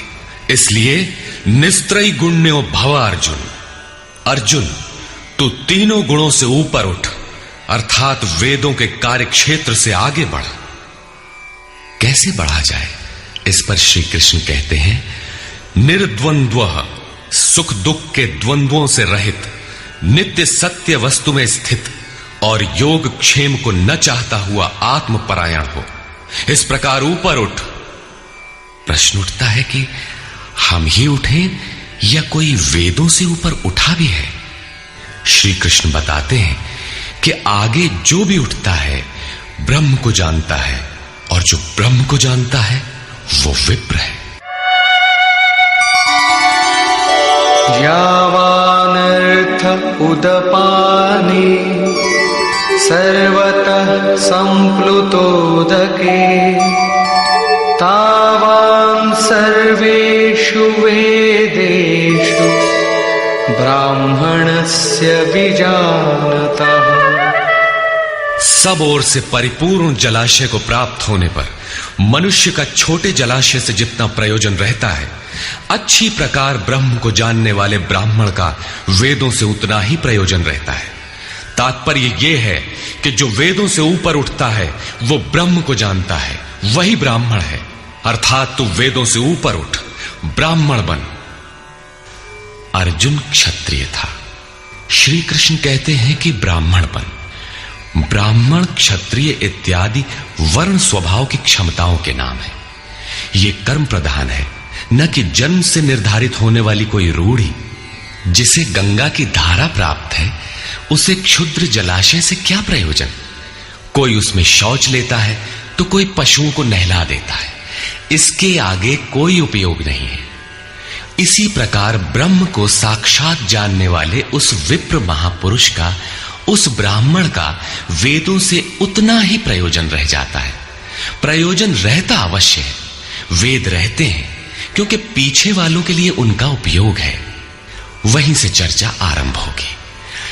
इसके उपरांत योगेश्वर श्री कृष्ण कर्म करते समय की जाने वाली सावधानियों का प्रतिपादन करते हैं। कर्मण्येवाधिकारस्ते मा फलेषु कदाचन मा कर्मफलहेतुर्भुर्मा ते संगोस्त्वकर्मणि। कर्म करने में ही तेरा अधिकार हो, फल में कभी नहीं। ऐसा समझ के फल है ही नहीं। फल की वासना वाला भी मत हो और कर्म करने में तेरी अश्रद्धा भी ना हो। अब तक योगेश्वर श्री कृष्ण ने 39वें श्लोक में पहली बार कर्म का नाम लिया, किंतु यह नहीं बताया कि वो कर्म है क्या और उसे करें कैसे। उस कर्म की विशेषताओं पर प्रकाश डाला कि अर्जुन, इस कर्म द्वारा तू कर्मों के बंधन से अच्छी प्रकार छूट जाएगा। अर्जुन, इसमें आरंभ का अर्थात बीज का नाश नहीं है। आरंभ कर दे तो प्रकृति के पास कोई उपाय नहीं कि उसे नष्ट कर दे। अर्जुन, इसमें सीमित फल रूपी दोष भी नहीं है कि स्वर्ग रिद्धियों सिद्धियों में फंसाकर खड़ा कर दे। अर्जुन, इस कर्म का थोड़ा भी साधन जन्म मरण के भय से उद्धार कराने वाला होता है। किंतु अभी तक उन्होंने यह नहीं बताया कि वो कर्म है क्या, किया कैसे जाए। इसी अध्याय के 41वें श्लोक में उन्होंने बताया, अर्जुन, इसमें निश्चयात्मक बुद्धि एक ही है, क्रिया एक ही है। तो क्या बहुत सी क्रिया वाले भजन नहीं करते? श्री कृष्ण कहते हैं, वे कर्म नहीं करते। इसका कारण बताते हुए कहते हैं कि अविवेकियों की बुद्धि अनंत शाखा वाली होती है, इसलिए वे अनंत क्रियाओं का विस्तार कर लेते हैं। वे दिखावटी शोभा युक्त वाणी में इन क्रियाओं को व्यक्त भी करते हैं। उनकी वाणी की छाप जिनके चित्त पर पड़ जाती है, उनकी भी बुद्धि नष्ट हो जाती है। अतः निश्चयात्मक क्रिया एक ही है, लेकिन यह नहीं बताया कि वो क्रिया कौन सी है। 47वें श्लोक में उन्होंने कहा, अर्जुन, कर्म करने में ही तेरा अधिकार है, फल में कभी नहीं। फल की वासना वाला भी मत हो और कर्म करने में तेरी अश्रद्धा ना हो। अर्थात निरंतर करने के लिए उसी में लीन होकर करें। किंतु यह नहीं बताया कि वो कर्म है क्या। प्रायः इस श्लोक का उद्धरण देकर लोग कहते हैं कि कुछ भी करो, केवल फल की कामना मत करो। हो गया निष्काम कर्म योग। किंतु अभी तक श्री कृष्ण ने बताया ही नहीं कि कर्म है कौन सा जिसे करें। यहां पर केवल कर्म की विशेषताओं पर प्रकाश डाला कि कर्म देता क्या है और कर्म को करते समय बरती जाने वाली सावधानियां क्या हैं, उन पर प्रकाश डाला। प्रश्न ज्यों का त्यों बना हुआ है, जिसे योगेश्वर आगे अध्याय 3-4 में स्पष्ट करेंगे। पुनः इसी पर बल देते हैं। योगस्थः कुरु कर्माणि संगं त्यक्त्वा धनंजय सिद्ध्य सिद्ध्योः समो भूत्वा समत्वं योग उच्यते। धनंजय, आसक्ति और संग दोष को त्याग कर सिद्धि और असिद्धि में समान भाव रखकर योग में स्थित होकर कर्म कर। कौन सा कर्म? निष्काम कर्म कर। समत्वम योग उच्यते। ये समत्व भाव ही योग कहलाता है। विषमता जिसमें ना हो ऐसा भाव समत्व कहलाता है। रिद्धियां सिद्धियां विषम बनाती हैं, आसक्ति हमें विषम बनाती है, फल की इच्छा विषमता पैदा करती है। इसीलिए फल की वासना न हो, फिर भी कर्म करने में अश्रद्धा ना हो। देखी सुनी सभी वस्तुओं में आसक्ति का त्याग करके प्राप्ति और अप्राप्ति के विषय में न सोचकर केवल योग में स्थित रहते हुए कर्म कर। योग से चित्त चलायमान ना हो। योग एक पराकाष्ठा की स्थिति है और एक प्रारंभ की स्थिति भी होती है। प्रारंभ में भी हमारी दृष्टि लक्ष्य पर ही रहनी चाहिए। अतः योग पर दृष्टि रखते हुए कर्म का आचरण करना चाहिए। समत्व भाव अर्थात सिद्धि और असिद्धि में समभाव ही योग कहलाता है। जिसको सिद्धि और असिद्धि विचलित नहीं कर पाती, विषमता जिसमें पैदा नहीं होती, ऐसा भाव होने के कारण यह समत्व योग कहलाता है। यह इष्ट से समत्व दिलाता है, इसीलिए इसे समत्व योग कहते हैं।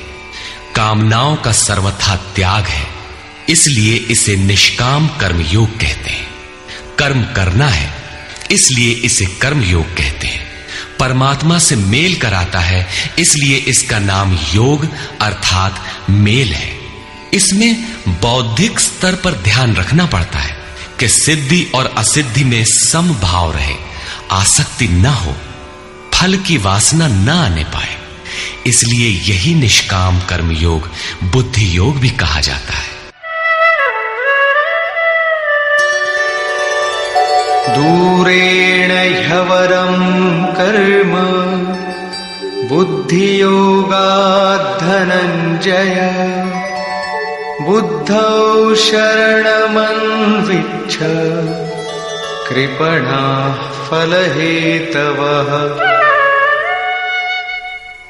धनंजय, अवरम कर्म, निकृष्ट कर्म, वासना वाले कर्म बुद्धि योग से अत्यंत दूर है।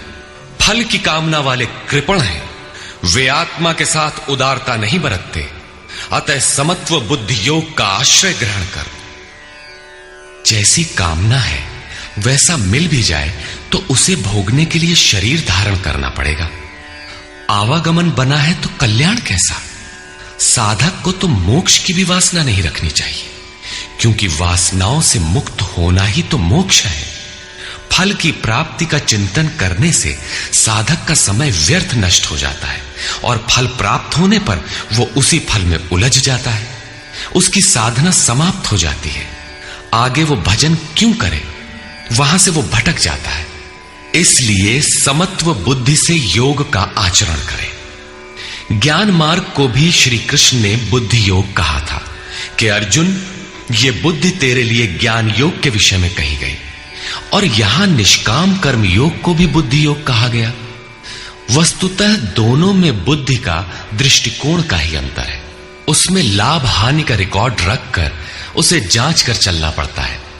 इसमें भी बौद्धिक स्तर पर समत्व बनाए रखना पड़ता है। इसलिए इसे समत्व बुद्धि योग कहा जाता है। इसलिए धनंजय, तू समत्व बुद्धि योग का आश्रय ग्रहण कर क्योंकि फल की वासना वाले अत्यंत कृपण हैं। बुद्धियुक्तो जहातीह उभे सुकृत दुष्कृते तस्माद्योगाय युज्यस्व योग कर्मसु कौशलम्। समत्व बुद्धि युक्त पुरुष पुण्य पाप दोनों को ही इसी लोक में त्याग देता है, उनसे लिपायमान नहीं होता। इसलिए समत्व बुद्धि योग के लिए चेष्टा कर। योगः कर्मसु कौशलम। समत्व बुद्धि के साथ कर्मों का आचरण कौशल ही योग है। संसार में कर्म करने के दो दृष्टिकोण प्रचलित हैं। लोग कर्म करते हैं तो उसका फल भी अवश्य चाहते हैं, या फल न मिले तो कर्म करना ही नहीं चाहते। किंतु योगेश्वर श्री कृष्ण इन कर्मों को बंधनकारी बताते हुए आराधना को एकमात्र कर्म मानते हैं। इस अध्याय में उन्होंने कर्म का नाम मात्र लिया। अध्याय 3 के 9वें श्लोक में उसकी परिभाषा दी और चौथे अध्याय में कर्म के स्वरूप पर विस्तार से प्रकाश डाला। प्रस्तुत श्लोक में श्री कृष्ण ने सांसारिक परंपरा से हटकर कर्म करने की कला बताई कि कर्म तो करो, श्रद्धा पूर्वक करो, किंतु फल के अधिकार को स्वेच्छा से छोड़ दो। फल जाएगा कहां? यही कर्मों के करने का कौशल है। निष्काम साधक की समग्र शक्ति इस प्रकार कर्म में लगी रहती है। फिर भी जिज्ञासा स्वाभाविक है कि क्या सदैव कर्म ही करते रहना है या इसका कुछ परिणाम भी निकलेगा? इसे देखें। कर्मजं बुद्धियुक्ता हि फलं त्यक्त्वा मनीषिणः जन्मबन्धविनिर्मुक्ताः पदं गच्छन्त्यनामयम्। बुद्धि योग से युक्त ज्ञानी जन कर्मों से उत्पन्न होने वाले फल को त्याग कर जन्म और मृत्यु के बंधन से छूट जाते हैं। वे निर्दोष अमृतमय परम पद को प्राप्त होते हैं।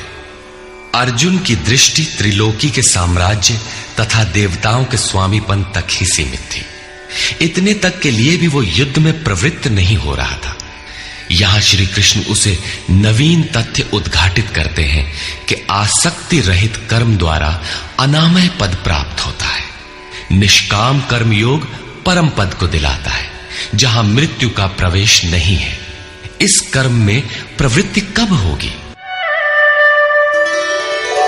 यदा ते मोह कलिलं बुद्धिर्व्यतितरिष्यति तदा गन्तासि निर्वेदं श्रोतव्यस्य श्रुतस्य च।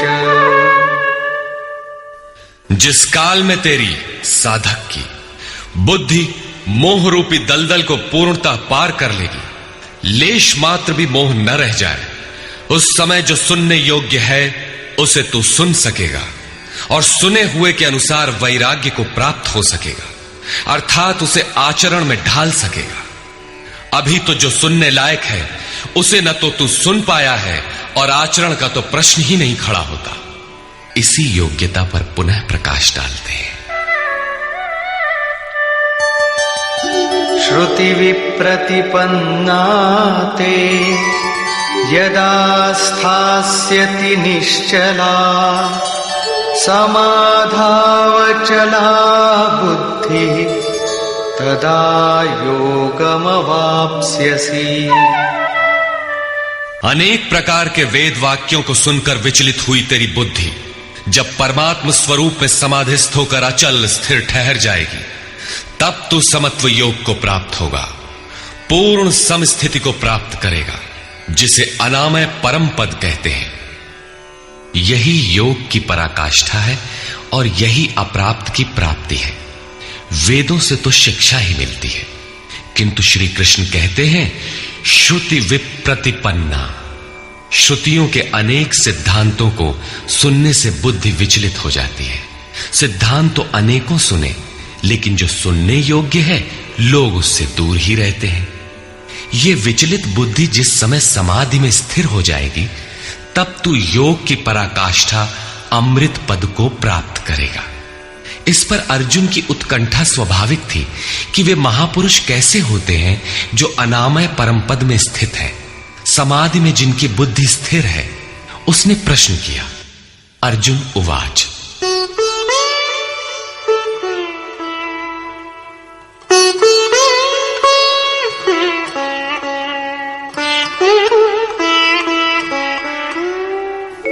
स्थितप्रज्ञस्य का भाषा समाधिस्थस्य केशव स्थितधिः किं प्रभाषेत किमासीत व्रजेत किम्।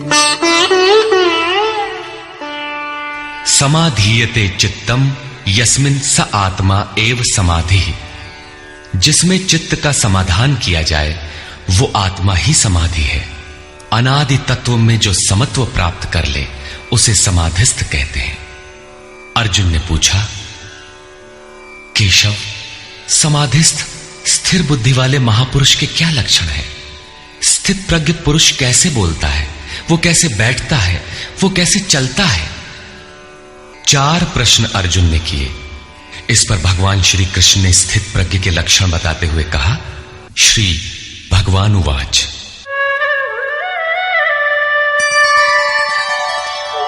प्रजहाति यदा कामान् सर्वान् पार्थमनोगतान् आत्मन्येवात्मना तुष्टः स्थितप्रज्ञस्तदोच्यते। पार्थ, जब मनुष्य मन में स्थित संपूर्ण कामनाओं को त्याग देता है, तब वो आत्मा से ही आत्मा में संतुष्ट हुआ स्थिर बुद्धि वाला कहा जाता है। कामनाओं के त्याग पर ही आत्मा का दिग्दर्शन होता है। ऐसा आत्माराम आत्मतृप्त महापुरुष ही स्थित प्रज्ञ है। दुःखेष्वनुद्विग्नमनाः सुखेषु विगतस्पृहः वीतरागभयक्रोधः स्थितधीर्मुनिरुच्यते। दैहिक, दैविक तथा भौतिक दुखों में जिसका मन उद्विग्न नहीं होता, सुखों की प्राप्ति में जिसकी स्पृहा दूर हो गई है तथा जिसके राग, भय और क्रोध नष्ट हो गए हैं, मननशीलता की चरम सीमा पर पहुंचा हुआ मुनि स्थित प्रज्ञ कहा जाता है। उसके अन्य लक्षण बताते हैं। यः सर्वत्रानभिस्नेहः तत्तत्प्राप्य शुभाशुभम् नाभिनन्दति न द्वेष्टि तस्य प्रज्ञा प्रतिष्ठिता। जो पुरुष सर्वत्र स्नेह रहित हुआ, शुभ अथवा अशुभ को प्राप्त होकर न तो प्रसन्न होता है और न द्वेष करता है, उसकी बुद्धि स्थिर है। शुभ वो है जो परमात्म स्वरूप में लगाता है, अशुभ वो है जो प्रकृति की ओर ले जाने वाला होता है।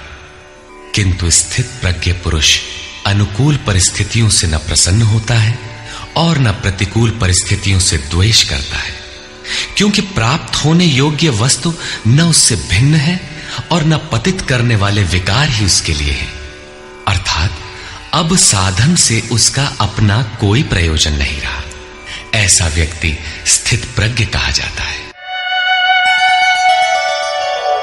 यदा संहरते चायं कूर्मोऽङ्गानीव सर्वशः इन्द्रियाणीन्द्रियार्थेभ्यः तस्य प्रज्ञा प्रतिष्ठिता। जिस प्रकार कछुआ अपने अंगों को समेट लेता है, ठीक वैसे ही ये पुरुष जब सब ओर से अपने अंगों को समेट लेता है, तब उसकी बुद्धि स्थिर होती है। खतरे को देखते ही कछुआ जिस प्रकार अपने सिर और पैर समेट लेता है, ठीक इसी प्रकार जो पुरुष विषयों में विचरती हुई इंद्रियों को सब ओर से समेटकर हृदय देश में निरोध कर लेता है, उस काल में उस पुरुष की बुद्धि स्थिर होती है। किंतु ये तो एक दृष्टांत मात्र है। खतरे का एहसास मिटते ही कछुआ तो अपने अंगों को पुनः फैला देता है। क्या इसी प्रकार स्थित प्रज्ञ महापुरुष भी विषयों में रस लेने लगता है? इस पर कहते हैं, विषया विनिवर्तन्ते निराहारस्य देहिनः रसवर्जं रसोऽप्यस्य परं दृष्ट्वा निवर्तते। इंद्रियों द्वारा विषयों को न ग्रहण करने वाले पुरुषों के विषय तो निवृत्त हो जाते हैं, क्योंकि वे ग्रहण ही नहीं करते, किंतु उनका राग नहीं निवृत्त होता, आसक्ति लगी रहती है। संपूर्ण इंद्रियों को विषयों से समेटने वाले निष्काम कर्मी का राग भी परम दृष्टवा, परम तत्व परमात्मा का साक्षात्कार करके निवृत्त हो जाता है। महापुरुष कछुए की तरह अपनी इंद्रियों को विषयों में नहीं फैलाता। एक बार जब इंद्रियां सिमट गईं तो संस्कार ही मिट जाते हैं, पुनः वे नहीं निकलते। निष्काम कर्मयोग के आचरण द्वारा परमात्मा के प्रत्यक्ष दर्शन के साथ उस पुरुष का विषयों से राग भी निवृत्त हो जाता है। प्रायः चिंतन पथ में हठ करते हैं। हठ से इंद्रियों को रोककर वे विषय से तो निवृत्त हो जाते हैं, किंतु मन में उनका चिंतन राग लगा रहता है। ये आसक्ति परम दृष्टवा परमात्मा का साक्षात्कार करने के बाद ही निवृत्त होती है, इसके पूर्व नहीं। पूज्य महाराज जी इस संबंध में अपनी एक घटना बताया करते थे। गृह त्याग से पूर्व उन्हें 3 बार आकाशवाणियां हुई थी। हमने पूछा, महाराज जी आपको आकाशवाणी क्यों हुई, हम लोगों को तो नहीं हुई? तब इस पर महाराज जी कहे, हो ई शंका मोहू के बही रही, अर्थात ये संदेह मुझे भी हुआ था। तब अनुभव में आया कि मैं 7 जन्म से लगातार साधु हूं। 4 जन्म तो केवल साधुओं सा वेश बनाए, तिलक लगाए, कहीं विभूति पोते, कहीं कमंडलु लिए विचरण कर रहा हूं। योग क्रिया की जानकारी नहीं थी, लेकिन पिछले 3 जन्म से बढ़िया साधु हूं, जैसा होना चाहिए। मुझ में योग क्रिया जागृत थी।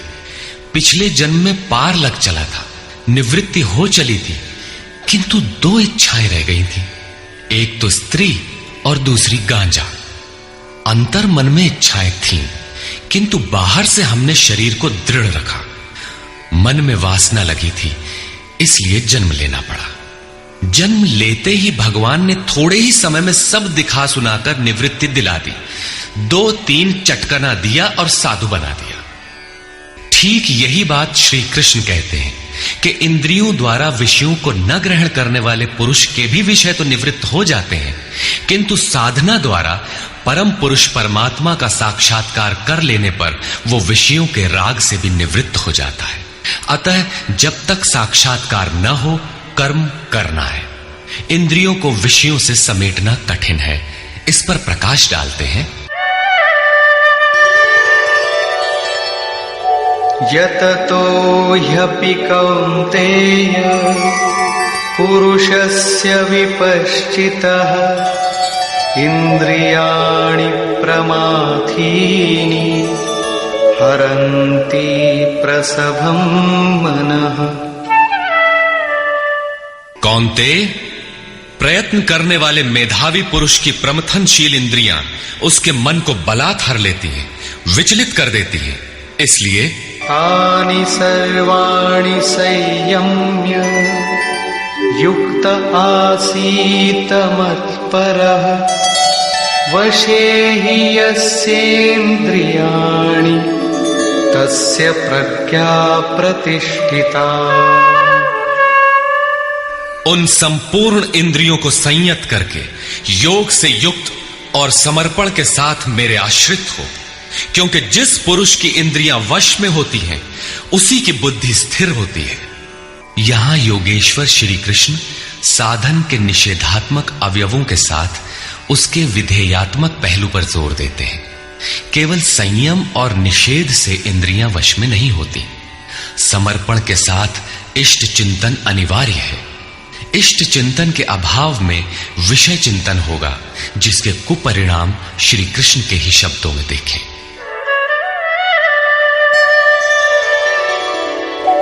ध्यायतो विषयान् पुंसः संगस्तेषूपजायते संगात् संजायते कामः कामात् क्रोधोऽभिजायते।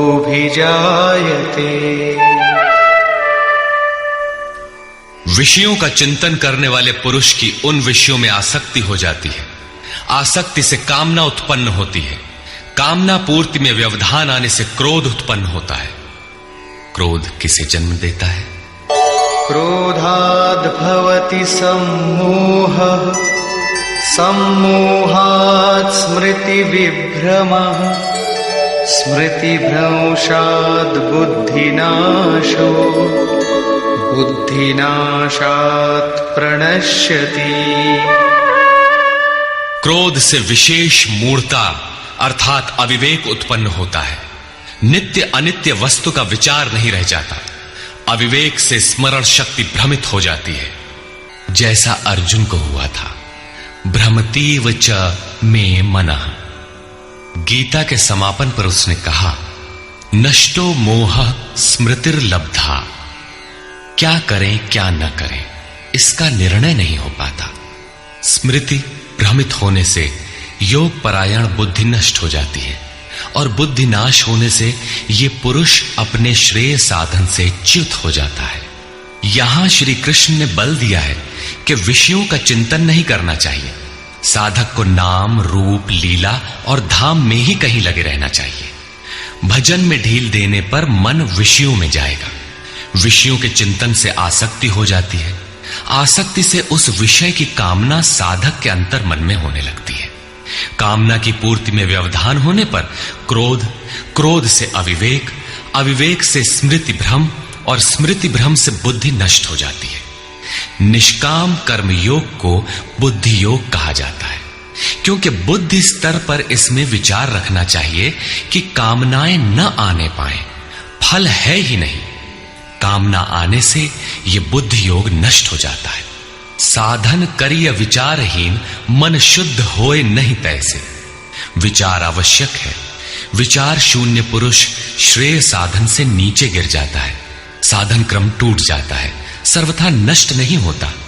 भोग के पश्चात साधन वहीं से पुनः आरंभ होता है जहां अवरुद्ध हुआ था। ये तो विषयाभिमुख साधक की गति है। स्वाधीन अंतःकरण वाला साधक किस गति को प्राप्त होता है? इस पर श्री कृष्ण कहते हैं, रागद्वेष वियुक्तैस्तु विषयानीन्द्रियैश्चरन् आत्मवश्यैर्विधेयात्मा प्रसादमधिगच्छति। आत्मा की विधि को प्राप्त प्रत्यक्षदर्शी महापुरुष राग द्वेष से रहित, वश में की हुई अपनी इंद्रियों द्वारा विषयान चरण, विषयों में विचरता हुआ भी प्रसाद मधिगच्छति, अंतःकरण की निर्मलता को प्राप्त होता है। वो अपनी भाव दृष्टि में रहता है। महापुरुष के लिए विधि निषेध नहीं रह जाते। उसके लिए कहीं अशुभ नहीं रहता जिससे वो बचाव करे, तथा उसके लिए कोई शुभ शेष नहीं रह जाता जिसकी वो कामना करे।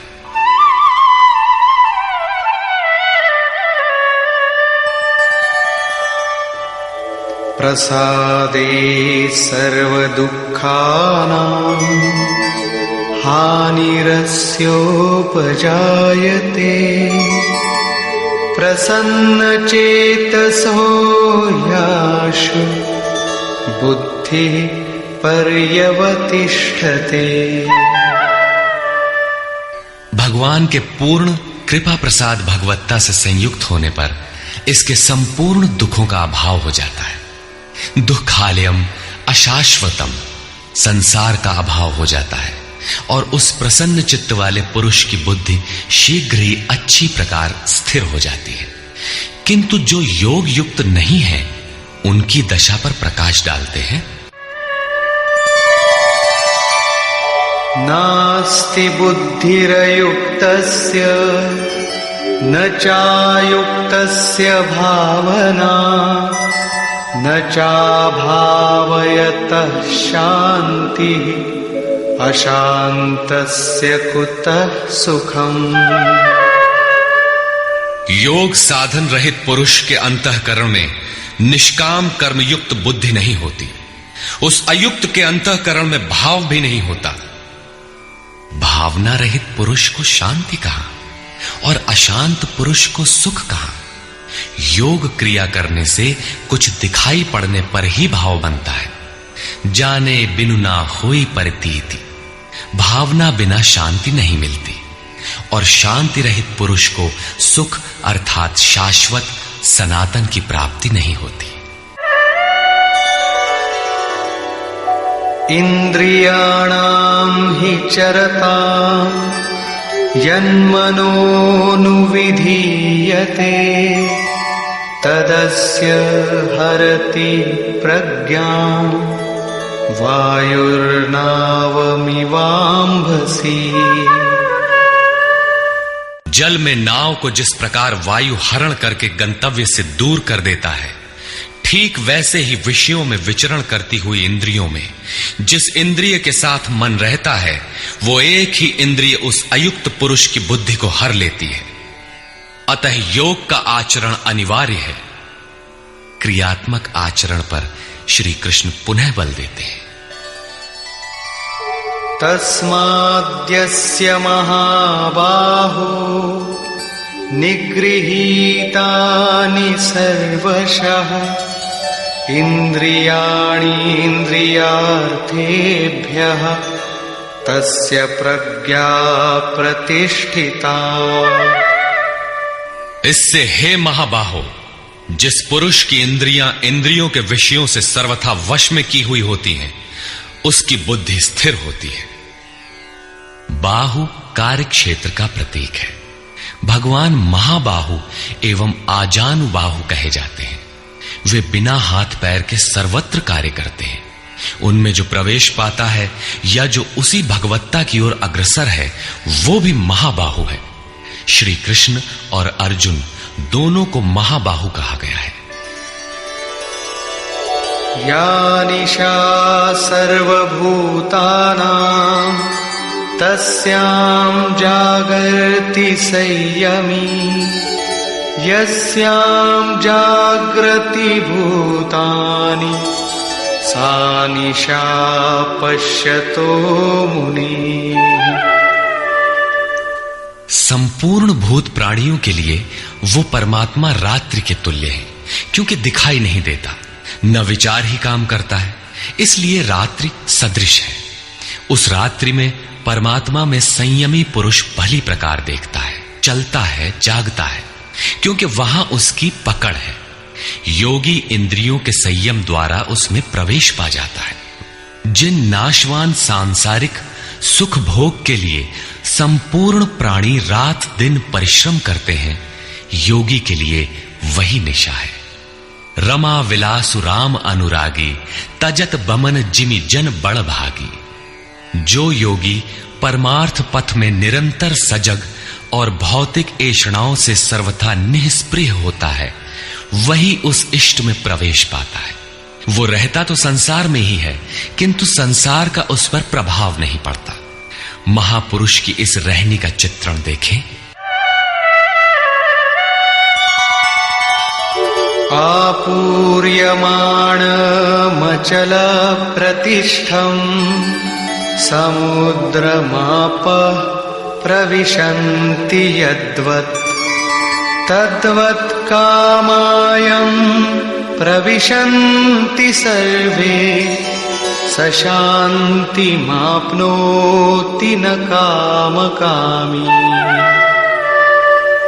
जैसे सब ओर से परिपूर्ण अचल प्रतिष्ठा वाले समुद्र में नदियों के जल उसको चलायमान न करते हुए बड़े वेग से उसमें समा जाते हैं, ठीक वैसे ही परमात्मा में स्थित प्रज्ञ पुरुष में संपूर्ण भोग विकार उत्पन्न किए बिना समा जाते हैं। ऐसा पुरुष परम शांति को प्राप्त होता है, न कि भोगों को चाहने वाला। भयंकर वेग से बहने वाली सहस्त्रों नदियों के स्रोत फसल को नष्ट करते हुए, हत्याएं करते हुए, नगरों को डुबाते हुए, हाहाकार मचाते हुए बड़े वेग से समुद्र में गिरते हैं, किंतु समुद्र को न 1 इंच ऊपर उठा पाते हैं और न गिरा ही पाते हैं, बल्कि उसी में समाहित हो जाते हैं। ठीक इसी प्रकार स्थित प्रज्ञ महापुरुष के प्रति संपूर्ण भोग उतने ही वेग से आते हैं, किंतु समाहित हो जाते हैं। उन महापुरुषों में न शुभ संस्कार डाल पाते हैं न अशुभ। योगी के कर्म अशुक्ल और अकृष्ण होते हैं, क्योंकि जिस चित्त पर संस्कार पड़ते हैं उसका निरोध और विलीनीकरण हो गया। इसके साथ ही भगवत्ता की स्थिति आ गई। अब संस्कार पड़े भी तो कहां? इस एक ही श्लोक में श्री कृष्ण ने अर्जुन के कई प्रश्नों का समाधान कर दिया। उसकी जिज्ञासा थी कि स्थित प्रज्ञ महापुरुष के लक्षण क्या है, वो कैसे बोलता है, कैसे बैठता है, कैसे चलता है। श्री कृष्ण ने एक ही शब्द में उत्तर दिया कि वे समुद्रवत होते हैं। उनके लिए विधि निषेध नहीं होता कि ऐसे बैठो और ऐसे चलो। वे ही परम शांति को प्राप्त होते हैं, क्योंकि वे संयमी हैं। भोगों की कामना वाला शांति नहीं पाता। इसी पर पुनः बल देते हैं। विहाय कामान्यः सर्वान् पुमांश्चरति निःस्पृहः निर्ममो निरहंकारः स शान्तिमधिगच्छति। जो पुरुष संपूर्ण कामनाओं को त्याग कर निर्ममः, मैं और मेरे के भाव तथा अहंकार और स्पृहा से रहित होता हुआ बरतता है, वो उस परम शांति को प्राप्त होता है जिसके बाद कुछ भी पाना शेष नहीं रह जाता। एषा ब्राह्मी स्थितिः पार्थ नैनां प्राप्य विमुह्यति स्थित्वा स्यामन्तकालेऽपि ब्रह्मनिर्वाणमृच्छति। पार्थ, उपर्युक्त स्थिति ब्रह्म को प्राप्त हुए पुरुष की स्थिति है। समुद्रवत उन महापुरुषों में विषय नदियों की तरह समा जाते हैं। वे पूर्ण संयमी और प्रत्यक्षता परमात्मदर्शी हैं। केवल अहम ब्रह्मास्मि पढ़ लेने या रट लेने से यह स्थिति नहीं मिलती। साधन करके ही इस ब्रह्म की स्थिति को पाया जाता है। ऐसा महापुरुष ब्रह्म निष्ठा में स्थित रहते हुए शरीर के अंत काल में भी ब्रह्मानंद को ही प्राप्त होता है। निष्कर्ष, प्रायः कुछ लोग कहते हैं कि दूसरे अध्याय में गीता पूर्ण हो गई, किंतु यदि केवल कर्म का नाम मात्र लेने से कर्म पूरा हो जाता हो तब तो गीता का समापन माना जा सकता है। इस अध्याय में योगेश्वर श्री कृष्ण ने यही बताया कि अर्जुन, निष्काम कर्मयोग के विषय में सुन, जिसे जानकर तू संसार बंधन से छूट जाएगा। कर्म करने में तेरा अधिकार है, फल में कभी नहीं। कर्म करने में तेरी अश्रद्धा भी ना हो, निरंतर करने के लिए तत्पर हो जा। इसके परिणाम में तू परम दृष्टवा, परम पुरुष का दर्शन कर स्थित प्रज्ञ बनेगा, परम शांति पाएगा। किंतु यह नहीं बताया कि कर्म है क्या। यह सांख्य योग नामक अध्याय नहीं है। यह नाम शास्त्रकार का नहीं अपितु टीकाकारों की देन है। वे अपनी बुद्धि के अनुसार ही ग्रहण करते हैं, तो आश्चर्य क्या है। इस अध्याय में कर्म की गरिमा, उसे करने में बरती जाने वाली सावधानी और स्थित प्रज्ञ के लक्षण बताकर श्री कृष्ण ने अर्जुन के मन में कर्म के प्रति उत्कंठा जागृत की है। उसे कुछ प्रश्न दिए हैं। आत्मा शाश्वत है, सनातन है, उसे जानकर तत्वदर्शी बनो। उसकी प्राप्ति के दो साधन हैं, ज्ञान योग और निष्काम कर्म योग। अपनी शक्ति को समझकर हानि लाभ का स्वयं निर्णय लेकर कर्म में प्रवृत्त होना ज्ञान मार्ग है, तथा इष्ट पर निर्भर होकर समर्पण के साथ उसी कर्म में प्रवृत्त होना निष्काम कर्म मार्ग या भक्ति मार्ग है। गोस्वामी तुलसीदास ने दोनों का चित्रण इस प्रकार किया है। मोरे प्रौढ़ तनय सम ज्ञानी, बालक सुत समदास अमानी। जनहि मोर बल निज बल ताही, दुह कह काम क्रोध रिपु आही। मेरे दो प्रकार के भजने वाले हैं, एक ज्ञान मार्गी, दूसरा भक्ति मार्गी। निष्काम कर्म मार्गी या भक्ति मार्गी शरणागत होकर मेरा आश्रय लेकर चलता है। ज्ञान योगी अपनी शक्ति सामने रखकर अपनी हानि लाभ का विचार कर अपने भरोसे चलता है, जबकि दोनों के शत्रु एक ही हैं। ज्ञान मार्गी को काम क्रोधादि शत्रुओं पर विजय पाना है और निष्काम कर्म योगी को भी इन्हीं से युद्ध करना है।